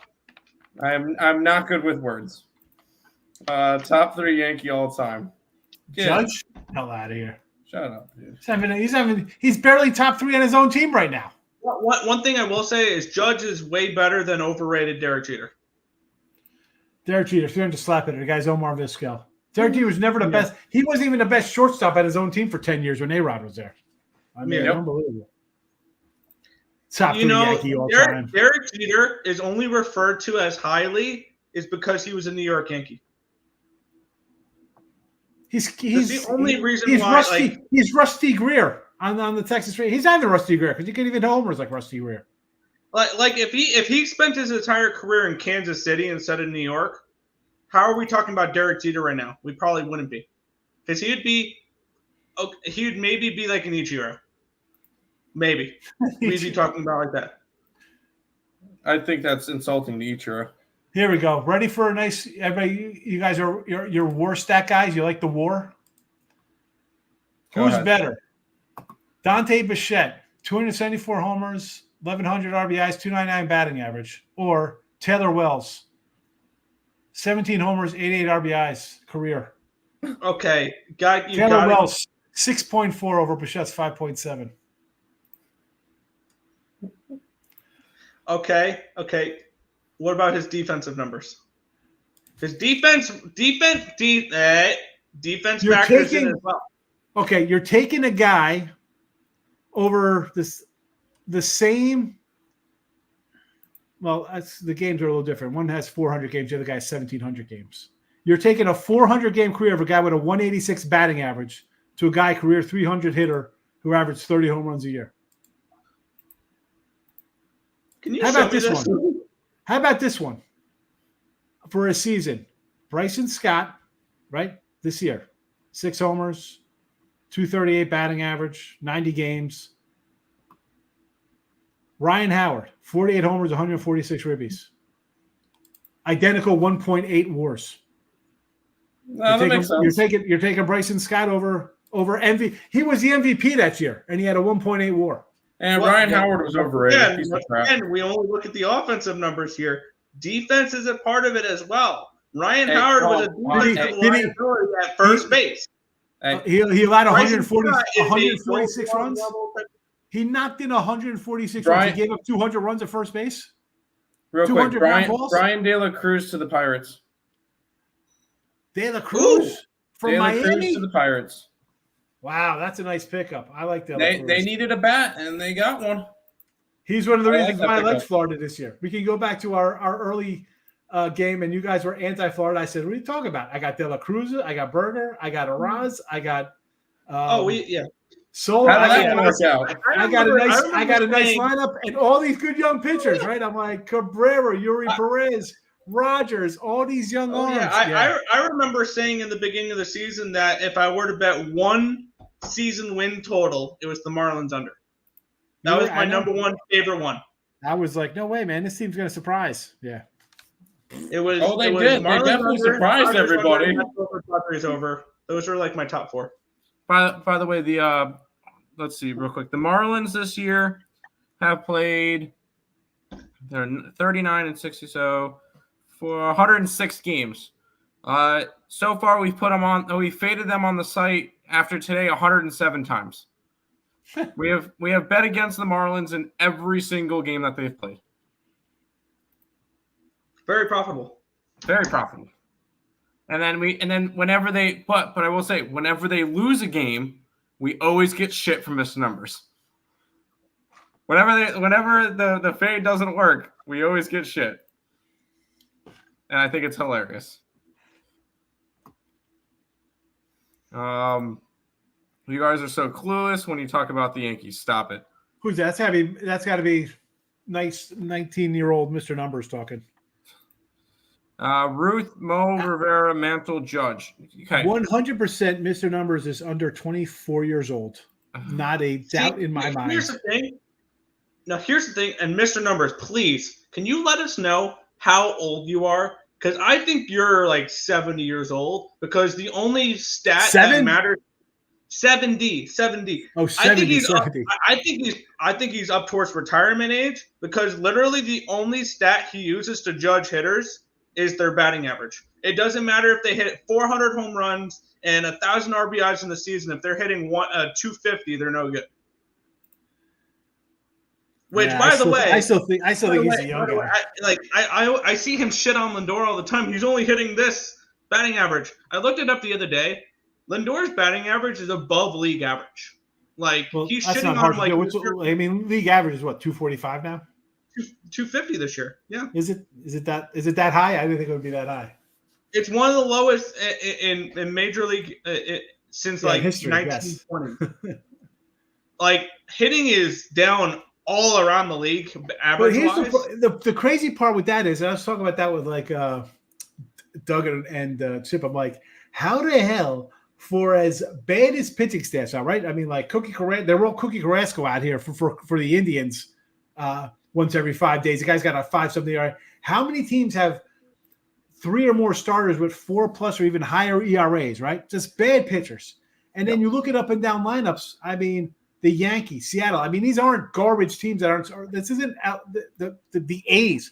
These are the Yankees and Mariners, 2 teams that are World Series contenders start the year. You take out 2 guys on the Yankees, their team batting average is probably about 205. Yeah. Seattle's heading into the Subway Series, the Yankees had 3 hitters in their lineup with above average OPS plus, which is 700. It was Aaron Judge, it was Juan Soto, and it was Ben Rice. That's it. Ben Rice is hitting 196. Exactly. He has come down as well. He just rode that hot start. It's mind-boggling because this is the best baseball. There's a handful of good pitchers, but how come everybody needs starting pitching? If everybody's so great, they're not. The pitching staffs are terrible. They are. There's bad pitching staffs. We talk about your Orioles. Guys get hurt, they're out. Do you love Kramer? I was looking at the rotation today because they posted it after the Rogers trade. It's Burns, Rodriguez, Eflin, and then Kramer and Rogers. I'm like, This rotation looks okay. Mid. If you're going off of names and could be, you look at the Yankees, it's like, Cole, Rendon, Stroman, and then Cortez and Gill. The Yankee looks like it's a better brand. Seattle, I think, has the best of the number-wise at Seattle. But it's just crazy that Seattle. Yeah. It's too bad they couldn't score on a hooker, the Seattle Mariners. Bello is what, 11-4, 10-5, whatever he is for Boston. He's got like a 5.80 ERA. Because Boston is a really good offensive team. He's still not answer the age or come onto a chat. No. And then he brings up shame that you gave back 1,000 on the fish and whatever on the. Well, keep in mind this is an all-year experiment. So yeah, Higgs. I bet the Orioles every single day, and we faded the Marlins every single day, and Nick is fading the Dodgers every single day. That's kind of just a. And how much are you up? Bets every single day. And how much are you up this year? I have to update the Dodger number. Last time I checked, it was around 5 units. Last time I checked the Orioles, it was 17 or 18 units up on the Orioles, and the Marlins are anywhere from 7 to 10 right now. So they're all up this year. See, there's a reason why our numbers look like this year, and our fades are a big reason why. This is the thing what Mr. Numbers doesn't get. He looks at a day or a couple days and just blindly throws that into a pile. Like he's like, oh man, he's like, since I mentioned your streak, Higgs, you're 1-7. I'm like, well, I don't care about 1-7 because I went 21-5 before that. Like it balances out, which is why I'm at where I am for the season. You can't just look at it as, the O's stink. Well, no, they don't stink. That's 6 months and 162 games. The O's and the Yankees and the Mets and the Indians and the Mariners and the Dodgers and Padres, everybody has had streaks like this. Yep. They hit potholes. Hello, that's baseball, Susan. You should know this, Mr. Numbers. Come on. And since the beginning of the 2022 season, the Orioles are the most profitable team in baseball. If you bet them every single game since opening day of 2022, you're up like 70 units. So listen, you're still up, though. You give a lot back. That's not the – see, Mr. Numbers. See, you're looking at it small. Because I got the return that the Marlins got on Brian De La Cruz. They got Jung So Kim and Garrett Forrester, which were the number 8 and 17 prospect. Oh wait, no. I take that back. 17 and 18 prospects for the Pittsburgh Pirates. So they got level prospects for Brian De La Cruz, which we didn't expect much because he's still a rental. He is. I mean, the Reds throw up the red flag. I'm surprised they haven't dealt more of the Reds. They gave him Montes. Like, why would you trade Junis and a couple of these outfielders? Like, you got some backup spots. Like, trade. You're not going for it. Trade away. Honestly, they should. And we got 40 minutes. And the ultimate question when we're looking at some of these teams, like, why aren't they trading? Why aren't they trading? Why aren't they trading? Maybe they're asking for too much, and that's why Garrett Crochet is still in Chicago. Well, maybe they're asking too much. He's in Chicago. Whatever they're asking, nobody's going to give to him because the guy says, I'm not pitching unless I get an extension. So, no. Who come on. You're a relief. Congratulations, Crochet. You are a White Sox. Yeah. More softness of players today. Like, teams would be like, well, I could get off a team that has 22 wins and go to a first-place team and maybe go into the World Series. But I was going to say, the White Sox are on pace to be the worst team in modern baseball era.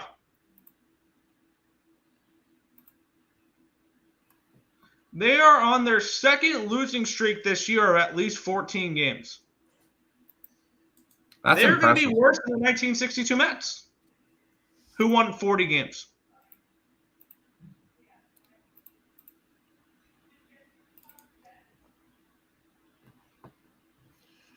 Like a day like this, why doesn't MLB.com just have their TV show streaming today on their site? That's a great point. Yeah, they're rookies. Give them time, but still. Yeah. So was Nick Johnson. Who? Remember that guy, Nick Johnson, big first baseman, Nick Johnson. I love Mr. Numbers. All respect to Mr. Numbers. That's why we make fun of him all the time. I mention Mr. Numbers on every show I do. Oh, for sure. You have to. Boost his ego. He continues to come and comment, which brings more people to the channel because it helps the YouTube algorithm. So, yeah, as much as we shit on Mr. Numbers, he helps the algorithm for us. Hold on a second. We're not shitting on the guy. I got to figure out how old he is because I think he's a kid. I think he's retirement age. You think he's older because he's like me. He'll go into I need batting average and a little more than the WAR numbers, like the nerd Olympics. I need more than that. Mr. Numbers, please, in the chat. How old are you? You don't have to tell us your name. You don't have to tell us anything. How old are you? We just want to know your age. That's all we want to know. How old are you? He can come on sound only. He can say no camera, and we can't turn the camera on. If he has no camera, we can't back end it on him and turn it on his screen. Yeah. If he comes in, the camera off, we can't turn it on. No, we cannot. He's giving us $1 million in advertising. I love that one. Like, I retweeted it. It got 5 impressions. Fernando, he did some research. Who is he? It's John Sterling. He's John Sterling's alter ego. All I want to know is how old is Mr. Numbers? I'm dying. That's all I need to know, and I'm happy. Because I think he's at least 60 years old. Brian De La Cruz. What a pickup. Good for the Pirates. Pirates are sneaky this year. Are they going to make the playoffs? Probably not. That shows me, though, like everybody's like, skiing, Cy Young. If they let him throw through September now, he could very well absolutely win the award. Which is terrible. The guy comes up. I mean, the guy misses a month and a half of baseball. I get it. He's been good, but I don't know. Why can't you say, Mr. Numbers? I'm not 60. Okay. I assumed you were just an old baseball head because all you go by is batting average. And I don't hate going by, but it shouldn't be. If you can't get on base, the idea is to get on base. Okay, then you look at on base percentage, not batting average. Why wouldn't you look at batting average? Because a strikeout is not the same as advancing. You're not advancing runners on a ground out. I need You know to what know I'm on saying? base Like, percentage. again, that tends more to batting average and OBS. Like a guy with a bad batting average doesn't have high on base percentages. They tend to be correlated to he's trash. I mean, guys don't draw walks nowadays. No. Oh, So how can they have high on base percentages? Here's a big question. Do you value a single the same way you value a home run? No, of course not. One's a home run, one's a single. Exactly. Batting average says they're the same. Does not tell you any different. Batting average tells you they're the same. Yes, but a run, if I'm on base, I can generate more runs than if I'm out. Correct. You need to be on base. So a single and a strikeout, a single and a pop out, more strikeouts, because people strike out, they say strikeouts doesn't make a difference. You can't, like a hit's as good as a walk. That's the truth, because now you're on base, and it changes the way the pitcher's going to face the next guy. That's correct. Here, strikeouts are not.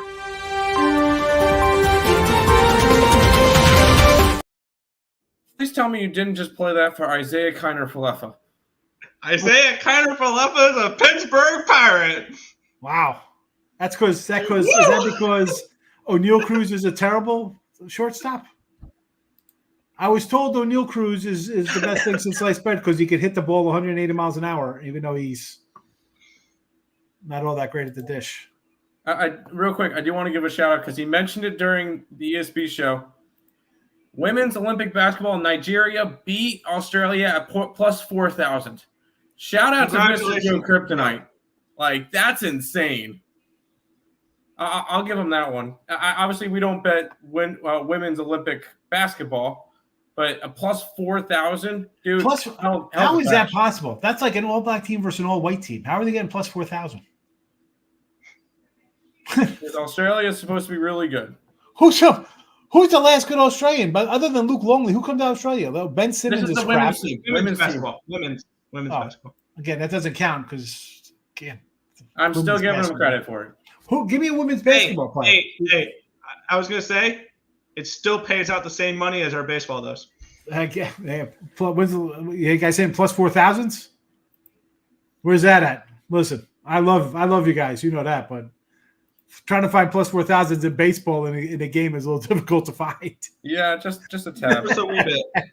You're going to need like 3 home runs from a guy in order to hit a 40-1. Mr. Numbers is saying he'll take a batter with a 300 batting average, 15 home runs and 70 RBIs over a 240 with 30 and 90. See, here's the thing, though. These are two different hitters, though, Mr. Numbers. These are two different hitters. I was going to say, one's a leadoff hitter, one's a 3-4 slot hitter. Yeah, 240, 30, 90 in the 80s and 90s, that guy could be hitting fifth or in your cleanup spot. Where the 315 is your number, that's Roberto Alomar. I'm getting that from a second baseman all year long. I'm taking that. Who wouldn't want 315 and 70 because he's probably scored 100 runs? The 240, 30, 90 guy is clearly a corner infielder or your right fielder who's a power guy who's going to strike out 150 times, or today's baseball, 225 times. You know?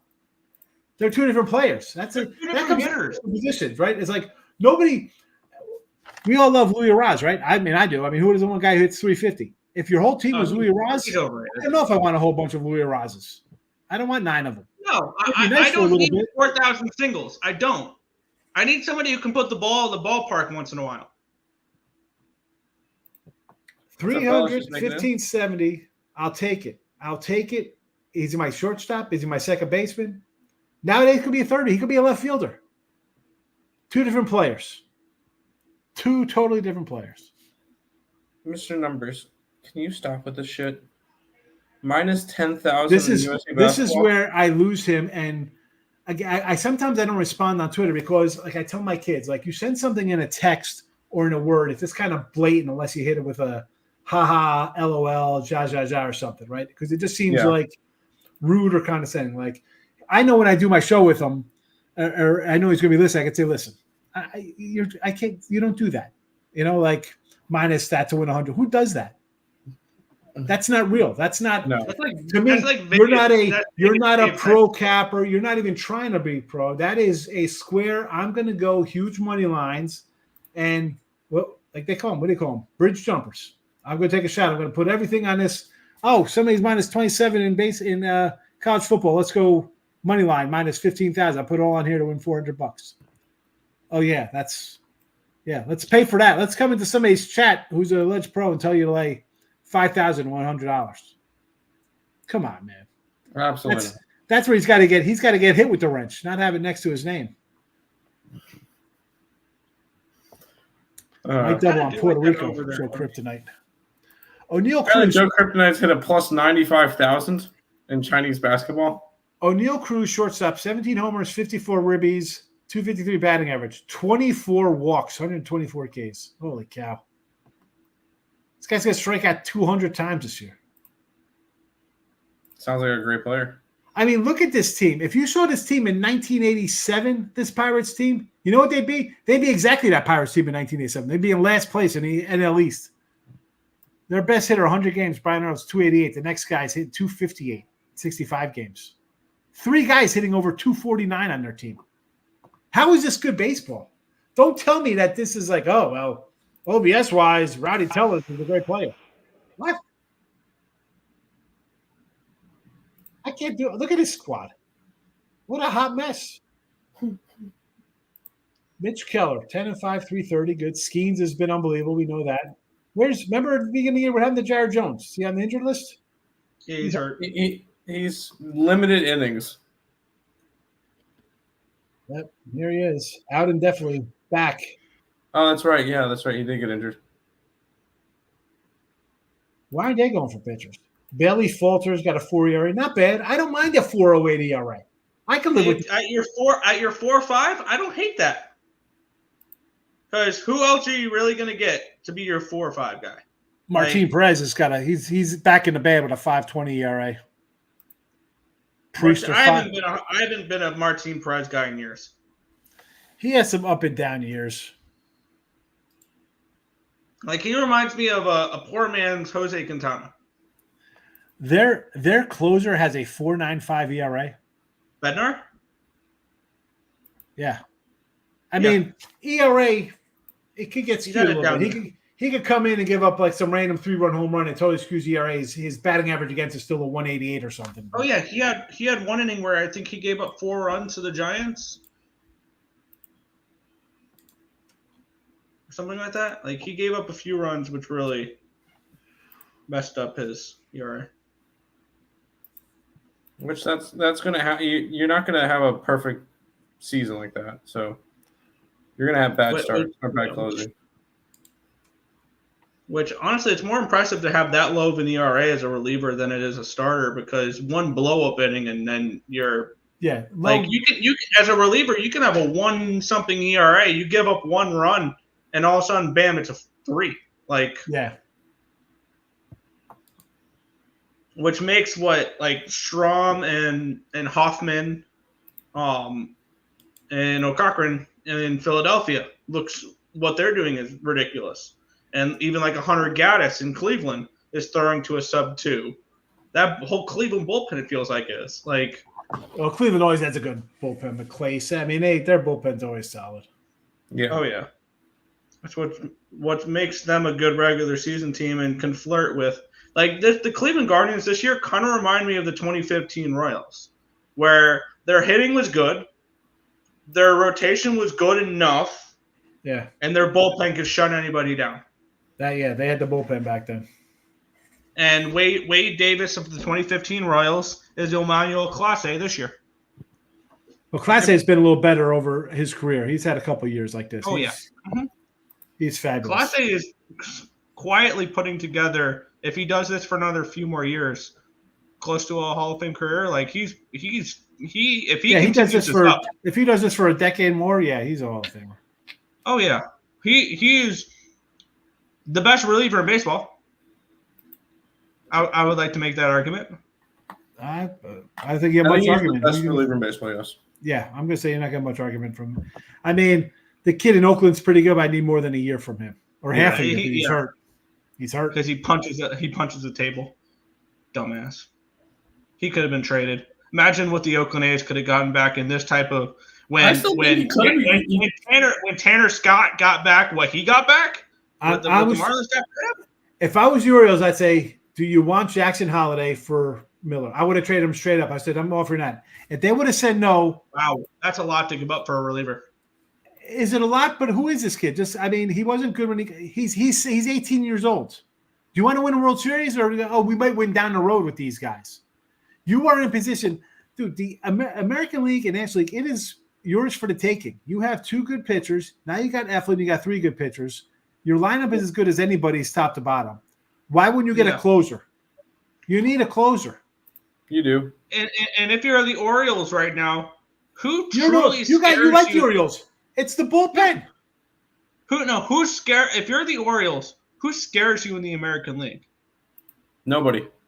You should scare yourself because you're blowing games. And I don't mind that the lineup's not hitting right now. You played the Padres, you were hot. You're going to hit a bad little bump. I get it. Like if you're the Orioles, are you scared of the Guardians? Are you scared of the Yankees? The Astros? No, I'm not scared of the Yankees. No. I would be a little concerned with Cleveland because Cleveland's like you. They're like a scrappy bunch of people don't really respect. They got a couple guys in the lineup who are having I think if you're the Miller and Orioles, Ramirez are awesome. They're having great years. Ramirez is a borderline Hall of Famer, and if he keeps going, he's really good. I think J. Ram's a Hall of Famer. Kwan's having a nice year. Fry's having a decent year. The staff, though, you got Williams, the young kid, looks like he's okay coming back. You got Beebe and Lively, but then you got Carrasco, McKenzie, Logan Allen. They're all 5+ ERAs. That's not scary. But the bullpen, that's where they got you. They shut you down, and you're shutting them down. It's 0-0. It's like the Cleveland Mariners series a couple years ago, where every game's 1-0 going to extra innings. You don't have that. You don't have that luxury, though. The Oriole bullpen. That's not a bullpen on that level. Your bullpen's not there. Okay, if you're the Orioles, do the Houston Astros scare you? No, because again, the Stros they're so born out from a depleted pitching staff. Their relievers are all maxed out. This is like last year. Their relievers at the halfway point are already 60, 70 innings a pop, or usually they're getting 90 for the season. You're already at that point because there's no Verlander. And when he comes back, he's not going more than 5 innings. They got a bunch of 5-inning pitchers on their team. You want Hunter Brown collapsed down the stretch with JP France last year because they hit their max innings, right, from the minors. Yep. Now they're equaling those innings now. Same with Arrighetti. They're going to have hiccups. And your bullpen it's been up and down.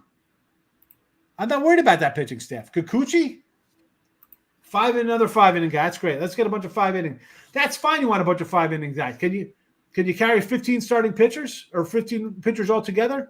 You need as many arms as you can. Yeah. Someone's going to break down, someone's going to shit the bed, and someone's going to get hot. In the National League, do the Dodgers scare you?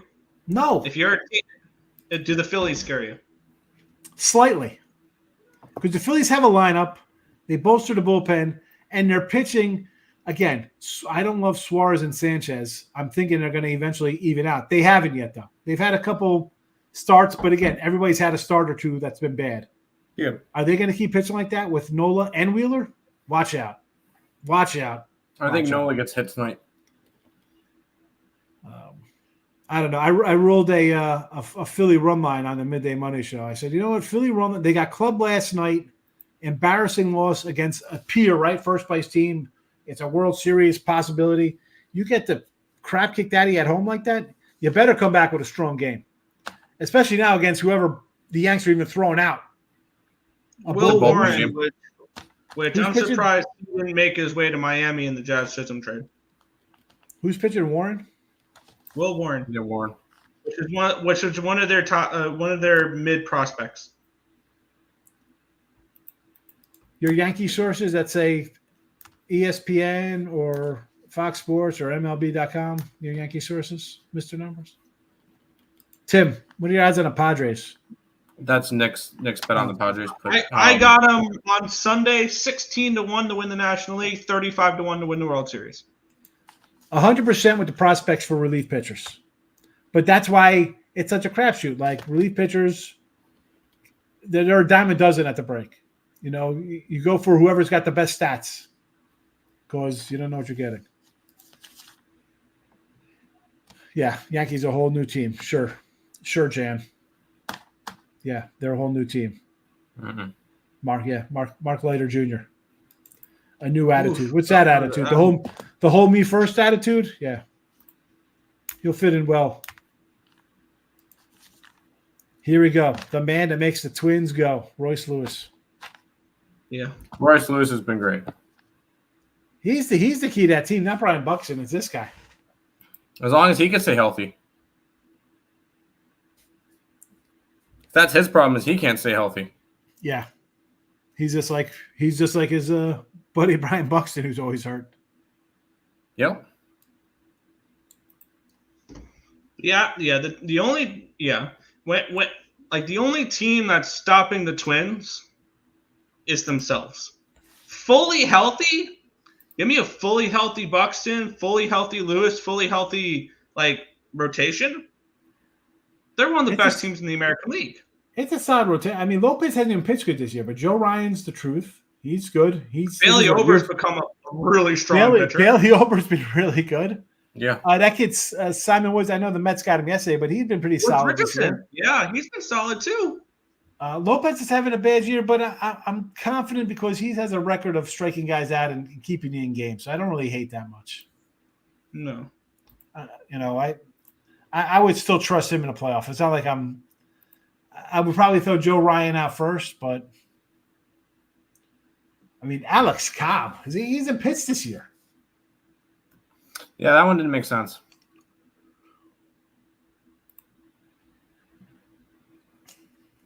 The Twins always crumble in New York.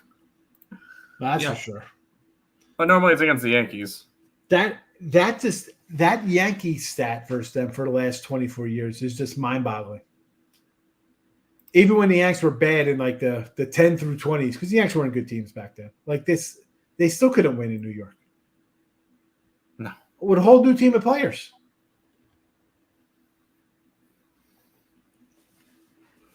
Oh, man. We got 17 minutes left in the deadline. I got to say, this has been one of the more boring deadlines. Well, we're waiting for big names, and there's no big names. You think Snell was going to go? I thought Crochet was going to go somewhere. Well, as soon as you got that report that he wanted an extension or else he wasn't going to pitch in the playoffs and he doesn't want to be a relief pitcher. Picked up another bullpen arm. They got Huascar Braziban from the Marlins. Who? He has a 2.93 ERA this season and is under contract till 2028. Braziban? More bullpen depth. Words. You got it out eventually. Good job. Who are they sending down with all these arms they're bringing in? I mean, they're getting rid of other bad arms. Mets don't have a bullpen. Their bullpen's decent when people are healthy or not suspended for bullshit reasons. Like PEDs or beating wives? No, not Azuña. Not a Braves player. Mets player. Yeah.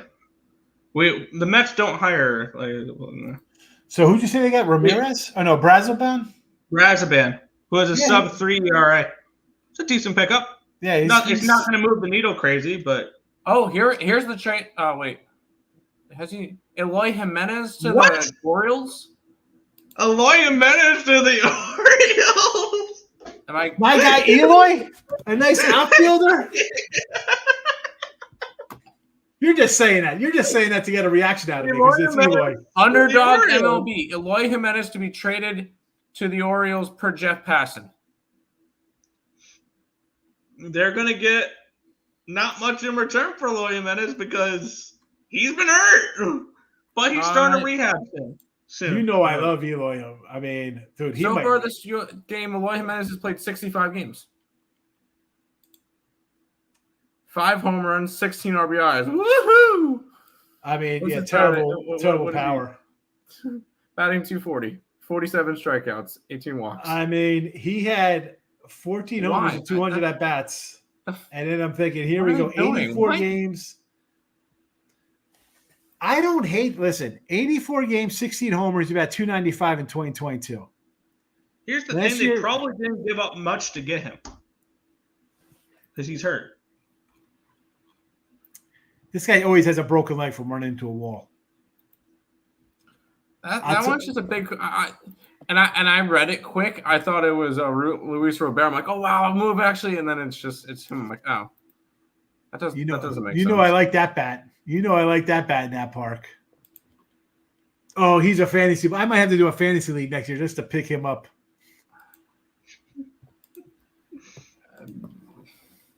What are they trying? I don't understand that. I mean, where's he hitting in this lineup? You already got 8 guys with double-digit homers. Yeah, I was about to say, what are you? He's a bench piece. That just doesn't make sense. A bat is not what the Orioles needed. No. They needed Tanner Scott. They needed Mason Miller. They needed somebody like that. They needed a big. I can't believe, if they weren't getting Miller, why would they go after Tanner Scott? I mean, especially when you get Trevor Rogers from him, go all in. Get the relief pitcher. Well, they saw what the Padres were going to pay for Tanner Scott, and they didn't do it. Well, that's why you got to be thinking, are we going to try let's get another pitcher? I want another pitcher. If I'm not getting a bullpen guy, I want a pitcher. Where's Flannery going? Is he any? Listen, I got the Princess Leia earmuffs on because I got to hear people. He's going to stick with the Tigers, Flaherty. Is he? I think the Tigers may want too much for him. That's the problem.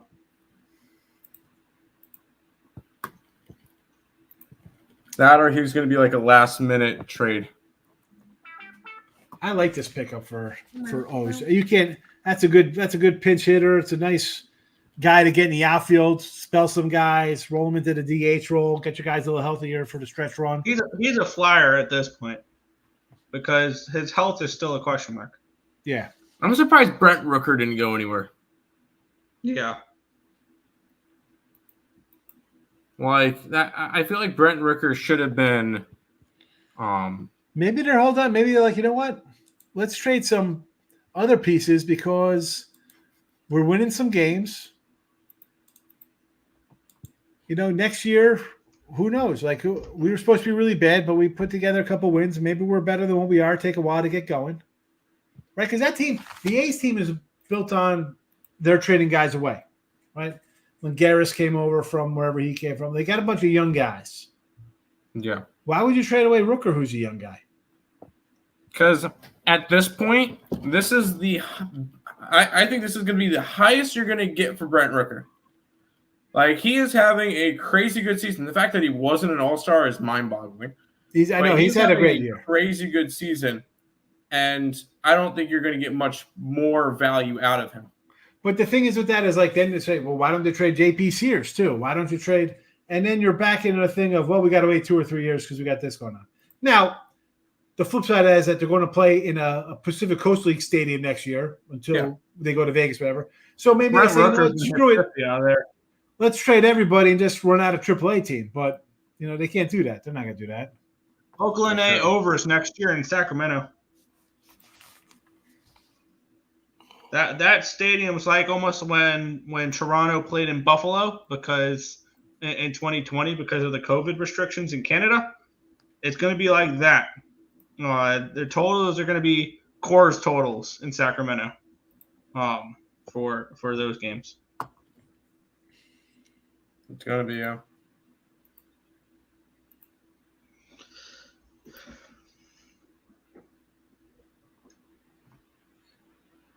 Are you guys picking game site? No, we don't bet on anything. I don't know what you're talking about. Yes. Yeah, I put a few bets in. Let me get up my card real quick. I am on the Orioles run line. I'm on the Rays -1, Cardinals money line, Astros run line, Rockies, Padres, and Yankees. There you go.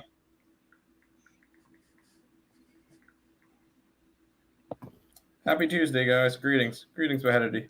Behedity. I haven't seen Behedity in a bit. We've got 10 minutes left in the deadline. Who hasn't gone? They're picking the O's, Dodgers, and Rays. Good job. If anyone's on DK, they're doing plus 200 odds boost on any player props, any player's home run prop. Okay. What player position needs Mets for to compete in the 24 to compete this year? Couple starters and a few relief arms. Bullpen. Bullpen. Three starters. Here's the pretty simple answer. They're not. We know they're not. And I will be happy with a postseason appearance, and that's it. Like, if they go into a wild card series and they lose 2 in a row, I'm fine with that. That's still a successful season and a bridge year in the first year under David Stearns, and I'm going to let David Stearns cook. Because I think he's going to run this team into the right direction. So, yeah, I think they're ahead of schedule at the moment. I will throw something out. Orioles top prospect Jackson Holiday was scratched from the Norfolk Tides lineup today. Well, they probably thought they were going to trade him. Either that or they're bringing him up. I would suggest more bringing him up than trading him. Because if they're trading him, the only thing they're going to trade him for is Scooble. Like, if you're trading Jackson Holiday, that's the only thing. It starts and ends with Tariq Scooble. Yeah. Who else could he be involved with? I don't really think you're trading much else for him. Like, there's no other players that I think that you would trade your number one prospect for. Especially him being the number one prospect in all of baseball. Like, there's nobody other than Tariq Scooble you're trading him for. What did you? Oh. I tagged you guys in a warm-up. Yeah, I'm looking at it now. If you scroll down, there's another one between Ellsbury and Giancarlo Stanton and how Ellsbury's better in his Yankee years. I mean, yeah, he's kind of. Yeah, I mean, that makes sense. I love his pin tweet. Roy Halladay still leads all pitchers in complete games since 2009. He's no one's going to catch him for a couple of years. No one's going to catch him. Yeah. He's a good follow. Listen, you're baseball guys. You'll like that guy. You'll like him. Yeah. Cubs are trading Justin Steele? What? No, they're not. He was asking. He's pitching tonight. Yeah, I know. You know who led the major leagues in complete games last year? Jose Barrios. I don't even know. Jordan Lyles. Jordan Lyles? For Kansas City? Do you have 3? I think so. All right, here's your official update. Garrett Crochet won't be traded. I'm shocked. That's according to Ken Rosenthal, just now, he will not be traded. I said that 2 days ago when that report came out. Yeah, is terrible at his job. How's he terrible when the guy came out and says, I want an extension or I'm not pitching in the playoffs? How are you trading for that guy? People be like, I'm not giving you a good prospect for him. Unreal.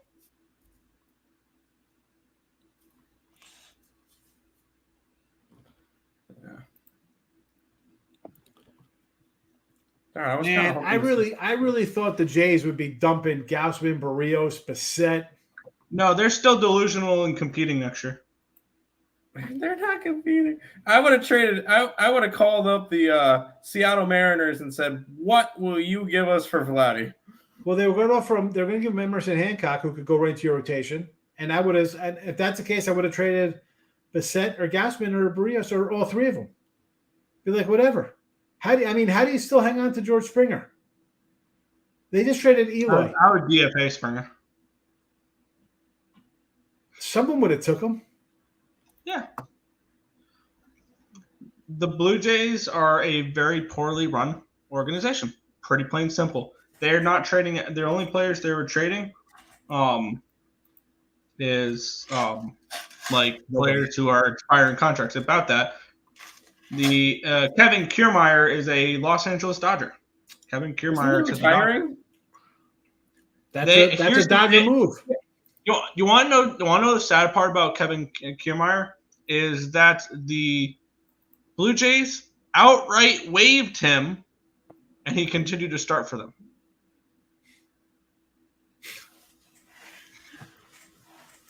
That's a good pickup for the Dodgers, though. He's a pro bat, plays a little defense. Okay, here it is. Jack Flaherty's on the move, and he's going to the Dodgers. Fuck. Jack Flaherty is an LA Dodger.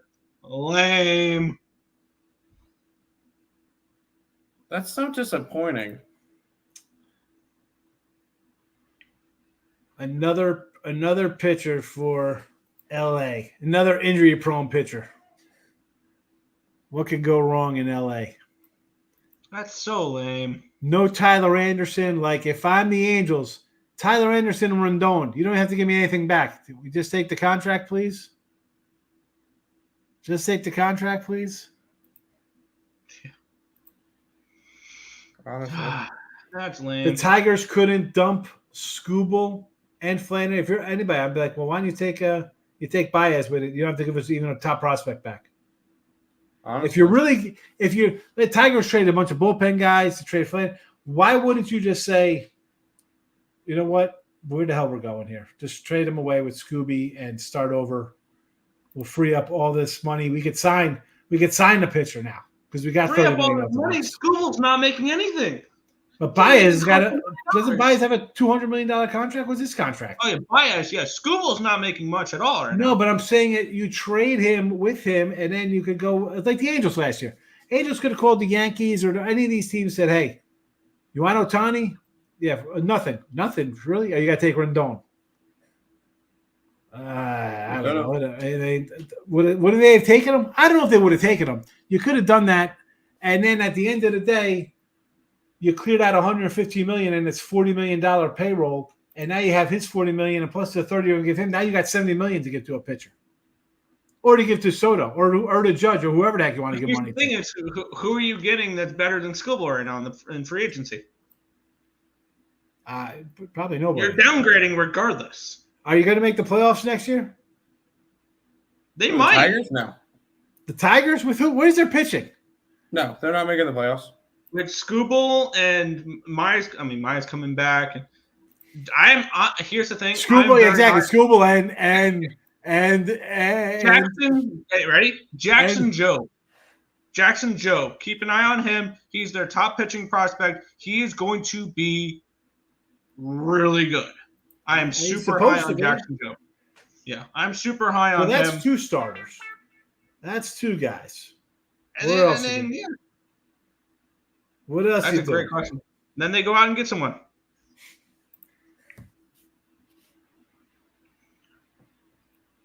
Tanner Banks is on the move. I think he went to Philly. The Rays will not be moving Yandy Diaz. They're not moving him? They should.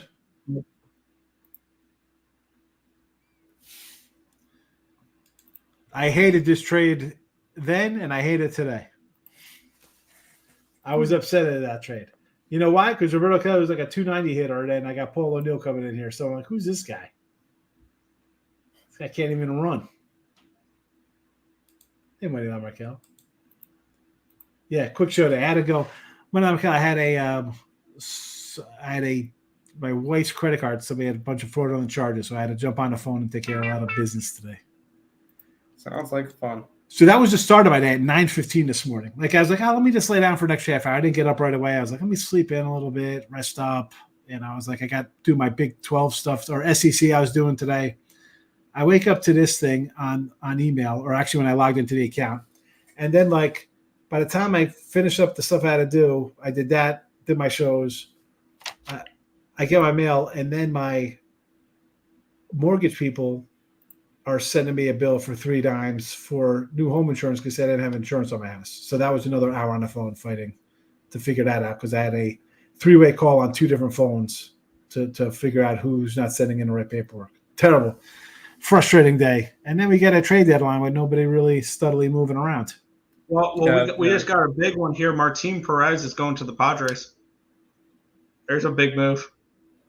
The Tigers for Jack Flaherty got Tyrone Lenzano and Trey Sweeney. Trey Sweeney. Trey Sweeney was like a Yankee farmhand. Could be.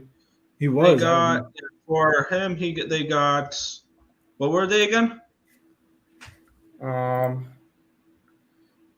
Tyrone Laranzano and Trey Sweeney.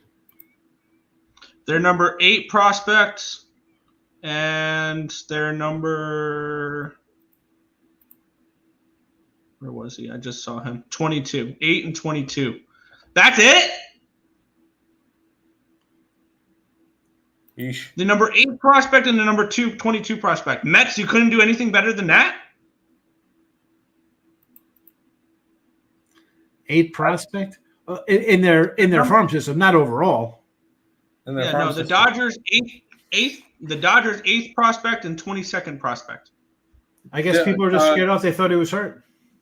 Dylan Carson to be traded to the Rays and Luis Garcia to the Red Sox. Luis Garcia from the Astros? No. I don't know. It just says Luis Garcia to the Red Sox. No, it was the Angels. It's the Angels, Luis Garcia. All right. Dylan Carlson, the outfield guy, is he the outfielder for the St. Louis? Yep. He's young, that guy, isn't he? Yeah. I think he was excess goods for the Cardinals. I mean, you can't be getting much. No. He was supposed to be good, Carlson, when he came up. Where's St. Louis? Here we go. In Missouri. Thank you. In a constant state of Missouri. He's 25, first round pick. All right, I get it. He's hitting a $198, but his full rookie year 2021, 268 average, 18 homers, 65 RBIs, not bad. 2022, not good, 238, 8 homers. Last year, 76 games. This year, 59 games. I mean, he gave up on the guy at 25. I see again. This is where I'm an old guy. These guys would be barely sniffing the majors 15 years ago. Forget about 5 years ago or 30 years ago in the 80s and 90s. 10 years ago, these guys would just be coming up. Maybe you're giving up on a guy after 5 years and he ain't. Wow. I don't care who the Rays probably gave up nobody. He's probably going to be a stud now. I can't believe. I mean, excess goods. Let's hold on to Matt Carpenter, who's 38. All right. I'm not saying he was. Cardinals probably viewed him as that. We could laugh at the Martin Perez 5+ ERA to the Padres, but you don't know. Maybe maybe they put him in the bullpen. Along where they've got Padres, like the Giants, sometimes guys go out there and just get like reborn, right? They get like resurrected out there. Like they come in, have some good outings. You're like, wow, where did this guy come from? I mean, remember Paddock was good for these guys. You know, yeah, Lugo was good for them, and now he's all right for the Royals. Like you don't know, like Lugo's been awesome for the Royals this year. Maybe he's just he goes out there like he was good for Texas. Maybe he just needs a veteran team around him. Maybe he's not a leader of young guys. Like that's a bad fit for him in Pittsburgh. Maybe. I don't hate it. Padres. See, that's the way I'd be running the team. Like who's available? Get him in here. We can use another arm. I got Darvish and Musgrove are coming off the injured list. I don't know what I'm going to get out of them. This is going to be another guy in here who go 5 innings. Whoever the Padres want to go out and get. My wallet's a Padres fan the rest of the year. Yeah, I know it is. They're your dark horse wild card team like the Diamondbacks last year and the Phillies the year before. Yeah, Padres could sneak up on people because nobody's expecting them. And here's the thing: they can beat the Dodgers in the playoffs.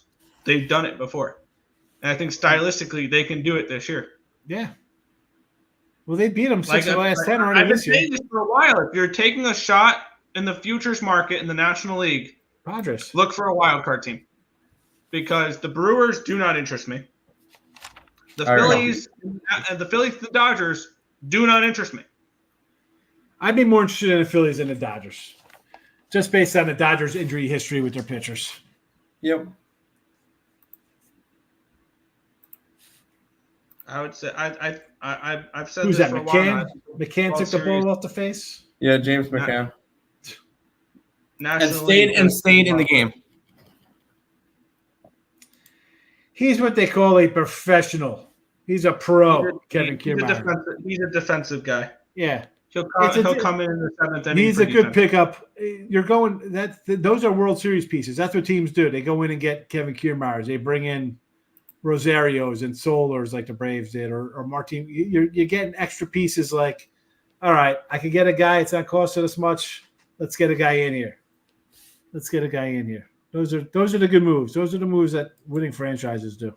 I like the Martin Perez move for the Padres. I really haven't seen bad moves. Yeah, crazy. The potential playoff rotation for the Dodgers: Glasnow, Flaherty, Kershaw, Yamamoto. Injured. Oh, man. Injury prone. Glasnow's never. Think about that. Glasnow's 30, and this is the most he's ever pitched in his entire life. That's crazy. Yamamoto we've seen what 8 starts from him? Not even. Yep. Kershaw is past his prime, and Flaherty has had a good year. No Bueller, no Gosling. What happened to Urias again? He was beating his girl or something. Abuse or something like that. I knew he got arrested for something. He was a bad person. Yeah. Got it. He liked to partake in what Marcelo Ozuna does, and a little punchy. Gotcha. It's all right. I was watching. You've seen this year, Marcelo Ozuna can hit the baseball as hard as he can hit women. So it was like the guy in Reservoir Dogs, where he's like, "Why you just start shooting everybody?" Well, if they would have not done what I told them not to do, I wouldn't know how to do it. So Marcelo Ozuna, go get me something. No, here you go. I can't even. I don't. I got a funny joke. I can't say it. I'll put it in the private chat. That's God. Where's the private chat? Oh, there's no private chat, huh? It's under the 3 where it says 3 people. There we go. Said hi. I got it.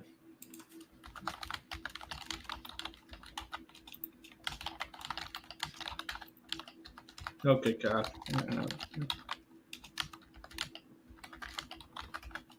By the way, we'll probably be facing out a little bit. It was kind of very like an underwhelming trade deadline. So. That's an oldie but a goodie. Yeah. Dylan Florio to the Diamondbacks. Who? Okay. Dylan Florio. Relief arm from Miami. Who's pitching for Miami? They traded 7 relief pitchers in the start. Who's pitching? Fade them! Bet against them! I mean, Perez, Cabrera, all these guys are coming off injury. Where's Sixto? Remember Sixto Sanchez? Oh, big move here. The Giants acquired outfielder Mark Canha. Oh, that's actually an interesting trade. Who's he on? Was he on the Brewers? No, he was on Detroit. All right. He's a Tiger. I know he's on the Mets, Brewers, Detroit. I didn't know where he was at. I wanted him to take come him back to New York. That would have been a good piece for him. I wanted Conforto back in New York. Yeah. Conforto. Yes, Blackburn's a Met. Flora was with the Nationals this year. That's right. He was a National, not a Marlin. Cougs. Nationals, Marlins, same team. Feels like it. Forgotten NL East teams. For real. But you think the Nats would trade Corbin? How? I don't. How? Someone would take him. Just change the scenery. But yeah, who's with this taking his $30 monster million contract? The Mets or Yankees? No. I don't want him in New York. Not for that price tag. He's a change of scenery guy. I'm all for the change of scenery guys. Yes, but no. Of course. Well, I mean, the Reds did they sell anything? What did they sell? They sold Montes, a relief pitcher. They didn't trade any of their outfilders or I mean, Jonathan India is still red. They're loaded up on infielders. You couldn't dump one of these infielders off to the Yankees. You have 6 shortstop, second baseman, and third baseman, and they're all under 25. Or 27. I mean, they're real young. Austin Slater is an Oriole. Wow, we've had more moves in the past 5 minutes than we've had in the past 2 hours. Well, that's because they're all probably coming through now. Yeah, they're all finalizing. Yeah. Guess that makes sense. But we were never going to have a huge deadline because, I mean, there was no big names like there was last year with a Verlander, with a Scherzer, or a couple years ago with Scherzer, or a few years before that with Scherzer. I'm surprised Scherzer wasn't dealt this year. I know, right? Yandy Diaz and Astro? What? No, really? Wow, that's a good pickup. That's a good pickup for the Stros. I don't see anything on that. Please let me know a source for that one. Yeah, Robert, let us know a source. Yanks traded Caleb Ferguson for Kelly Austin and bonus pool money. What is that about? Yeah, Robert, I have nothing on Yandy Diaz.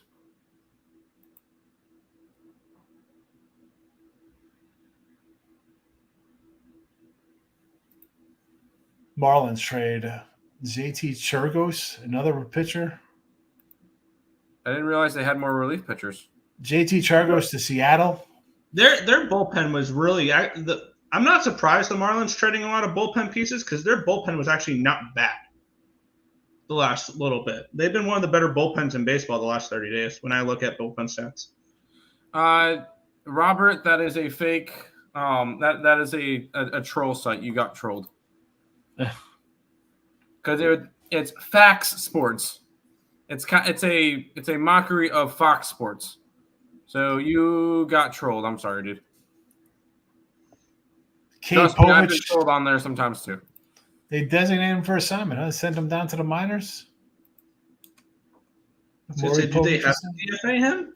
No, it just said signed. That was wrong. I was not DFA'd.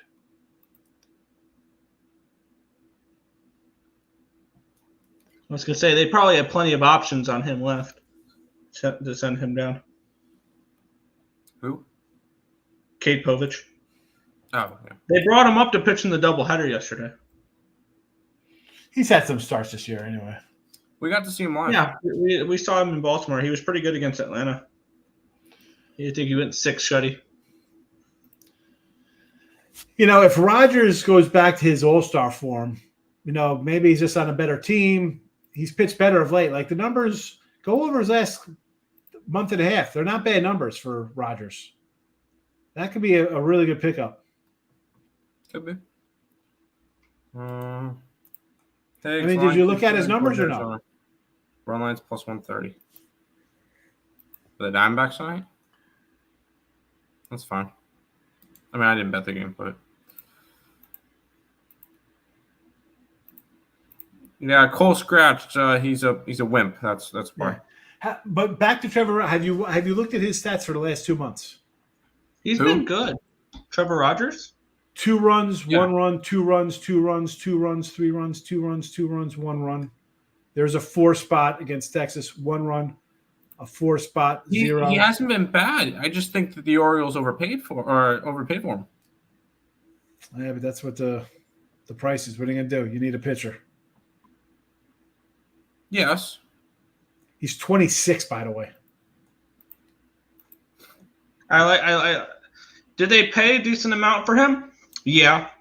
But when you look at it, was Stowers and Norby really going to play a long-term future role with the Orioles? I think the answer is pretty simply no. No. And that's why you trade the youngsters. Yeah. See you tomorrow. And they got in the position where they needed it, yeah. There you go. Being the chipper.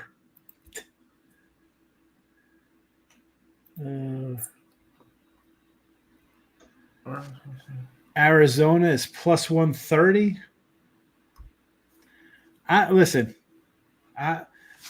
Arizona for me, Gio, is I'm just fading the Nats trading guys away. Like the O's taking the O's last night on our line. Toronto sends up the white flag. The Nats, they traded their guy. mailing it in.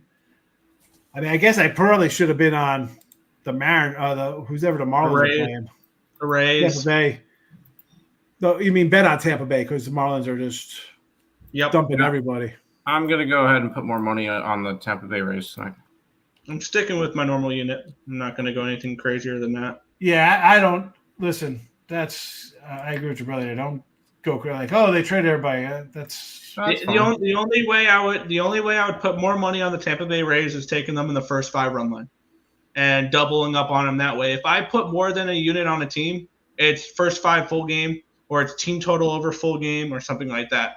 I don't put 2 units on a money line or anything like that. If I do that, it's splitting it up multiple ways. That's fun. I want a little bit of money on poker, so I'm going to use some of my winnings and put more money on the Rays. There you go. Could the Pirates make a run for the Central? No. Why not? No, I don't think so. I think the Brewers have the Central, which is nice because in the beginning of the year, granted, I bet them all before Corbin Burns got traded. I have the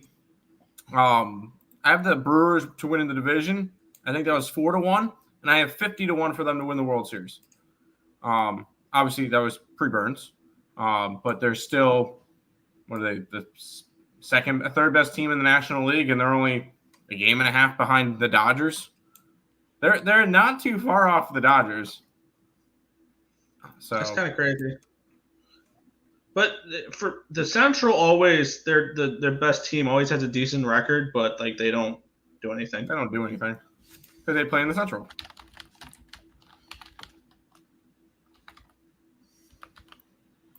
Yeah, I agree. I agree with Eric there. The public probably running to bet the Phils after the Cole news.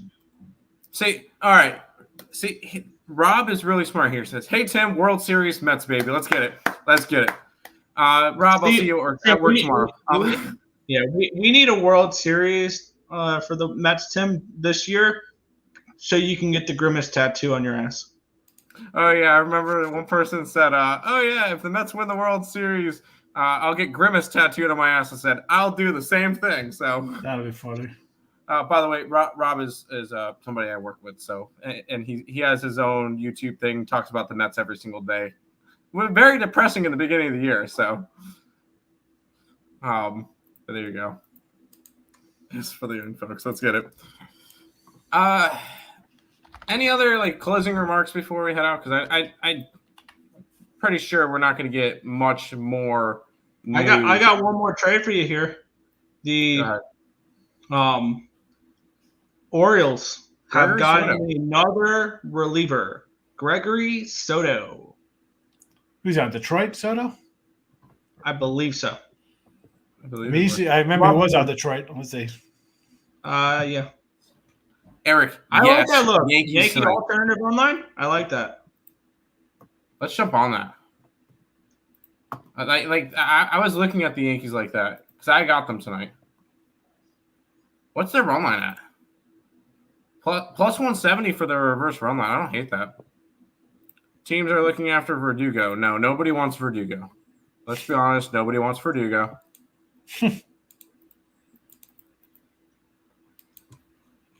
But Higgs, any closing remarks before we head on out for today? Why is the deadline today as opposed to the 31st? Remember last year they moved it to August 1st? Yeah. It was always July 31st. They're still July 31st, right? Tomorrow's not August 1st, right? Today's the 30th? Yeah. Why did they have it on it today instead of tomorrow? I don't know. It confuses me. I'm a simple man. I'm a simple caveman. Your world frightens me. You know what I'm saying? Why the day before the end of the month? Got me. Last year they expanded it to go into the next month. Yeah. Here, we'll make one more tweet I have to read out. Trent tweets out, "My next Mega Max is the Phillies money line." So there you go. He's going to be in Dallas on Thursday for the Hall of Fame game. It's a 3-hour ride. I don't know if I should take it to see this guy. So that's up to you. By the way, Hall of Fame game, Bears money line, right? We're looking at the Bears. I was capping that a little bit. I kind of like the Bears. I'm not doing anything I got under the sites had up. FanDuel had it at 40 like 3 weeks ago. So of course I got under 40 on FanDuel. FanDuel thinks they're slick. They want to get ahead of things. Like, hey, we know what we're doing. Post the numbers. Yeah, go to FanDuel. They had the Philly. 30, They had Philly Ravens up for next week at 50 and 10 points for Philly because the Ravens never lose in preseason. Yeah, I got the under 50. I think I want to take a shot fading the Ravens in the preseason. Here's the deal, Nick. You bet all the preseason stuff for the site. Have fun. Yeah, 31.5 now. Listen, for this game, they play each other in week 2, Texans and Houston, or Texans and Houston, the Texas and the Bears. And Texas, by the way, is going to run them right out of the building in Houston, just so you know, Bears fans. There'll be no offense in this game. I don't care if the total is 25. I'd still bet the under. They're playing the second week of the season. There is not a chance they're going to sniff to put any sort of real play out on there. That's just the way it is. I'll be shocked if there's more. Honestly, like I was joking 25. Like if someone scores 16 in this game, it would be really shocking to me. I am definitely looking at the under in that game as well, because the way the markets have moved as well. I'm seeing the market's moving from a 33.5 down to a 30 or 33 down to a 32.5 or something like that. And I'm seeing all the tickets and the money on the over. So I think that's going to drive me maybe a little bit more towards the under than a side in that game. But I have a slight lean towards the Bears at the moment. Just looking at market movements. That's the way I cap the preseason. Is I just follow market moves because that generally tells you who's going to play and who's not going to play. And I had decent success a couple years ago just blindly following market moves, going from teams going from dog to favorite. I automatically bet them, and they won most of the time. Yeah, and that's the thing. Yeah. There's someone juiced in who knows a little bit ahead of time, as opposed to when you're going to get it online or out of the newspaper about the rotation and stuff like that.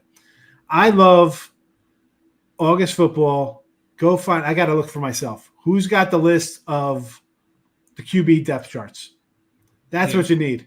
You need the QB depth charts to start the season to see, like Denver. Like if they're going to roll out, if Bo Nick's going to be, you're telling me I'm going to get Zach Wilson, my guy, all preseason here, and who? They'll be a good. Who's the other backup? Stidham up there, right? Like I mean, those are the two guys who are going to be playing. Guys who started NFL games against guys who are like me are just kind of right. Ready? It's the same thing. It's a team to look to back. That's all I'm saying. It's the same thing with the New York Giants. Daniel Jones, and then they'll go to Drew Lock and Tommy DeVito. I don't love DeVito, but still, you're going to get in a preseason game against 3s and 4s. I love DeVito in that spot. He's played in the spot. He won games in the NFL last year. Exactly. So the Giants are a team I'll look to back in the preseason because you have DeVito coming in against 3s and 4s. And I'm mad that they caught him. I wanted to see Nathan Rourke play a little bit for the Giants as well. He was the 4th stringer. He was a CFL guy. Let's see. Total 31 and a half, 31 and a half. I'm gonna shop around. I'm gonna try to find a 32 and take it under in that game. Let's see. Updated. I'm not gonna get a 40 like Higgs, but I got an updated depth chart from July 30th today, from 11 o'clock at night of last night. So here we go. Depth chart is posted here. So we're going to get some Desmond Ridder and Clayton Tune out of Arizona. I don't know if Penix will play, so you'll get Taylor Heineke and John Paddock. Ravens, I don't want nothing out of. I mean, Emory Jones and Devon Leary, no thank you. Oh, how about this, Buffalo? Trubisky and Shane Buechele. You might get a steady dose of Shane Buechele. Look at this one. Andy Dalton and Jake Plummer for Carolina. I don't want anything to do with the Bears. Brett Rippon, Tyson Baggett, Austin Reed. Jake Browning, Logan Woodside, Rocky Lombardi for Cincy. The Browns are a team. Winston, Huntley, and DTR. Trey Lance and Cooper Rush for the Cowboys. Interests me. That's right. Trey Lance is on the Cowboys now. Stidham and Zach Wilson for the Broncos. I mean, Hooker's not playing, so you're going to get what? Nate Sudfeld all summer for the Bears? Green Bay's got nothing interesting. Sean Clifford, Pratt, and Eason. Davis Mills, Case Keenum, and Tim Boyle for Houston. Houston's a play on. Flacco, Ellinger, and Bean for the Colts. Mac Jones and C.J. Beathard. Jacksonville should get some action for me. Carson Wentz is. You think he's gonna get some play for the Chiefs here, or is it gonna be Ian Book? Carson Wentz still plays? Yeah. I don't see any odds on FanDuel for any preseason games. They were there. I didn't see any there. Because BetStamp's telling me they have the 40, but it's not available. New England. Brissett, May, Zappi, and Joe Milton. I'm gonna move on under 31.5 in this game. No, I think it's worth it. I'm getting that at ESPN bet. I think it was at 32. If I lose this bet because it lands on 32, then so be it. I got to do a printout of these. Cole Irvin is DFA'd. Oh no, he was just sent to Norfolk. Sorry, Mhm. I did say DFA, and I did not mean DFA. No, Cole Irvin, not Cade Povich. Oh, Cole over. Oh, that's so. He's another Oriole pitcher, right? Yeah. Sam Howell and PJ Walker in Seattle.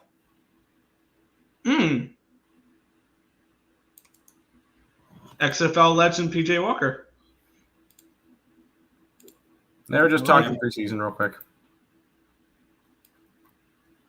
I like it. No. I'm taking under 31.5 Houston, Chicago Hall of Fame game. There you go. That'll be a free pick video tomorrow night. Maybe tonight.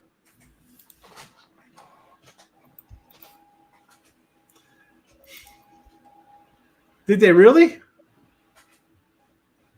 What? Who else did it to a future day? We didn't turn it to a future day. I'm just talking some depth charts. The guys actually do that?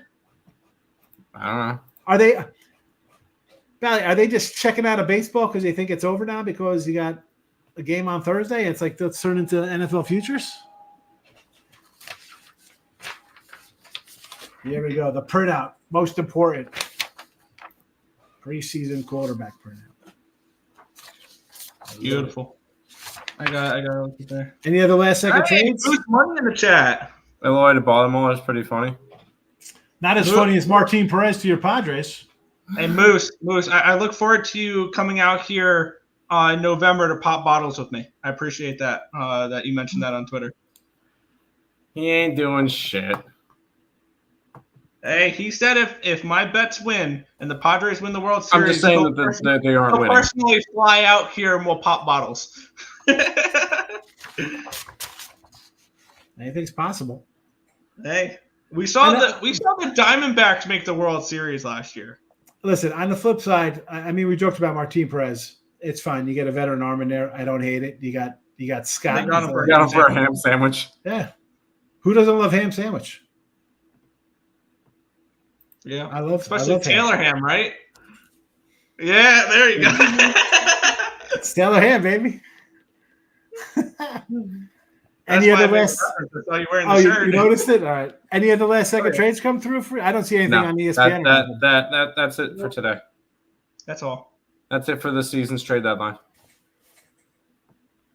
Thanks for the link. I'm sorry I came in so late, but I came in. I brought a flurry of activity with me. There you go. Hey, you brought an extra voice. It got boring when it was just me and Nick. Let's just keep refreshing. You don't got to tell me about boring. I do that stuff myself. It's all about myself. I'm like, I may hit the refresh button, see what's happening here. At least you got each other to talk to. Yeah, Nick's annoying though. So fair. Is he? Yes, very annoying.